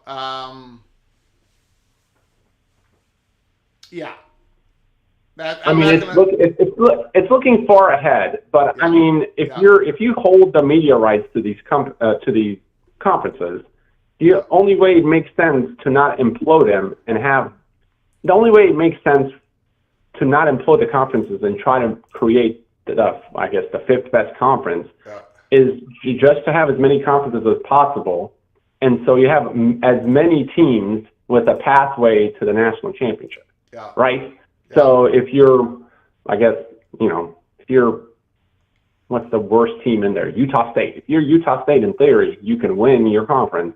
Yeah. Play the Mountain West champion, win that one, play the ACC champion, and you're playing Georgia. The right to get beat by Georgia by 60 points or something like that. So I understand. I don't think the G5 is going to give up their spot in the expanded playoffs. Yeah, I mean they would keep the spot. Yeah. They would keep the spot, but they would have a structure on who would be the champion. No, no one wants to see a 13-0 Liberty who hasn't played anyone get the spot. You make a very good point. Yep.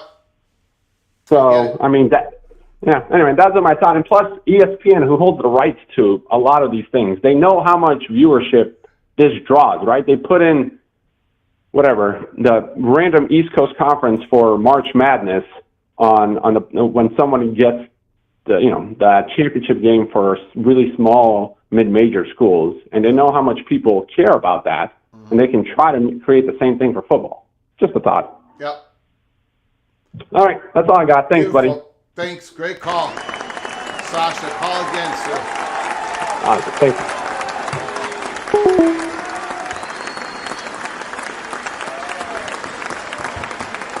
Okay, we do have Rocket Rant. There's no report of Hawaii committee. Big assumption. We don't have a report of Hawaii committing to the Big 12, but we did get a report on who hasn't committed to the Big 12, to the Mountain West Conference. There's no report stating Hawaii has committed to the Mountain West, but there was a report out on who hasn't committed to the Mountain West, and Hawaii wasn't on that list. So that is why I'm assuming that Hawaii has committed. There is an article by On3, and this is the 5 schools that the Pac-12 and the Mountain West could target, according to On3, according to their sources. They believe Utah is expected to accept. These are the 5 schools for the Pac-12 and the Mountain West. On3. North Dakota State, viewed as many as the top FCS football program in the country. 9 FCS championships since 2011. South Dakota State coming off back-to-back FCS national champions. North Dakota State's arch rivals. Adding the Jackrabbits would make sense to keep the tradition. Montana. The Grizzlies have made the FCS playoffs 4 consecutive seasons. Montana State. And Idaho. A source told On3 that Idaho will not want to stay in the Big Sky Conference if the group of 5 raid schools like the other 4 listed above. The Vandals were in the FBS from 1996 to 2017. So those are the 5 schools that they believe could be On3. This is not an FCS top 5 target from On3. This is top 5 targets regardless. So they're not even listing UTEP, New Mexico State. Pretty interesting. They're not even putting out Texas State. It looks like we have reached the end. I'm going to give it a few more minutes here just to make sure. Again, if we have to come on live later tonight, we will. So again, before you leave, please smash the like button. Subscribe to our channel if you haven't done it yet. Still scouring the news here, making sure I haven't missed anything.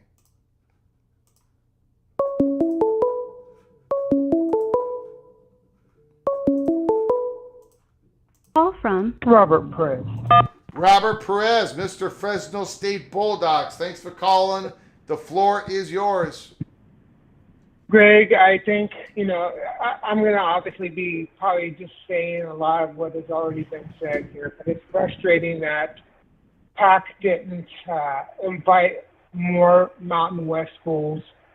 That's already too late. It seems like Mountain West has united and is preventing PAC to expand into any more schools.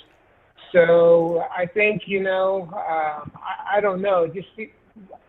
I'm frustrated here about who we can add to get to 8.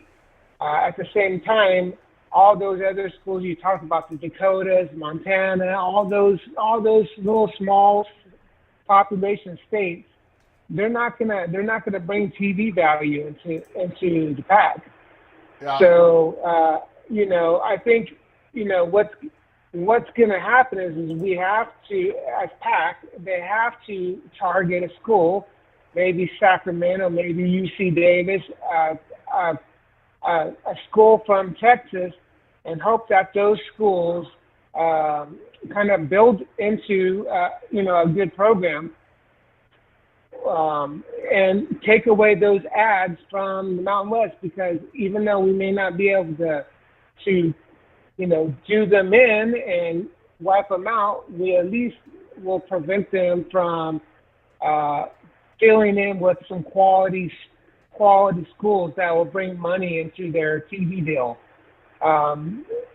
If Mountain West invites the Dakotas or the Montanas, they won't have any TV money, and all that. And when they go to do the renegotiation, their money, all those teams that rejected the PAC are going to regret it, because they're going to be making far less money. I guess that's pretty much what I mean to say. Yeah, well, it's we got to figure out. We got to get the 8th team in the Pac-12. We got to make doubly sure that they're not going to 10. I'm pretty sure they're not going to 10 now. And then the media negotiations are going to be fascinating. Will the Pac-12, will they bring in like a streaming partner that's willing to pay more? Will the Pac-12 this time take that little bit of a gamble? Will Fox, will ESPN be interested? Because remember, they've lost out on late night content because of all the realignment that's been going on. So the media negotiations, the reports, we're going to be following it here at Peek Around the Corner. Pac-12 media negotiations. It's going to be fascinating to watch. Yes, it is. For real. Who do you want to be the 8th school to join your Fresno State in the new Pac-12? Well, I think for all practicability, I think, Sacramento State or UC Davis would be a good add. I know those are FBC schools, but if not, then a Texas school, maybe a North Texas or something like a Texas State, to get one of those schools, any of those 4 to come in. If you get the Californias, then it's more of a, it's less travel, less expenses, and Sacramento really carries the Bay Area TV market. So there's an argument there that we could really, really get that market going and get some TV eyeballs going. Yeah. All right. I appreciate that perspective, sir. Thank you so much. All right. Thank you so much. Beautiful call. Call again, Mr. Fresno State Bulldog.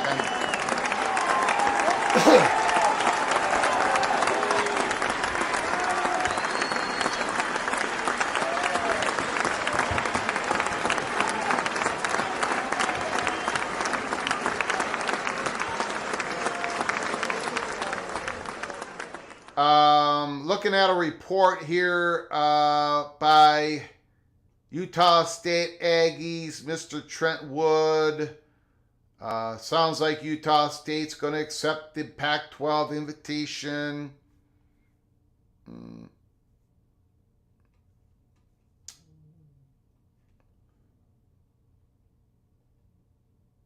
Yeah, so anyways, I think we're going to wrap it up, guys and gals. We've been on the air for 3 hours and 37 minutes.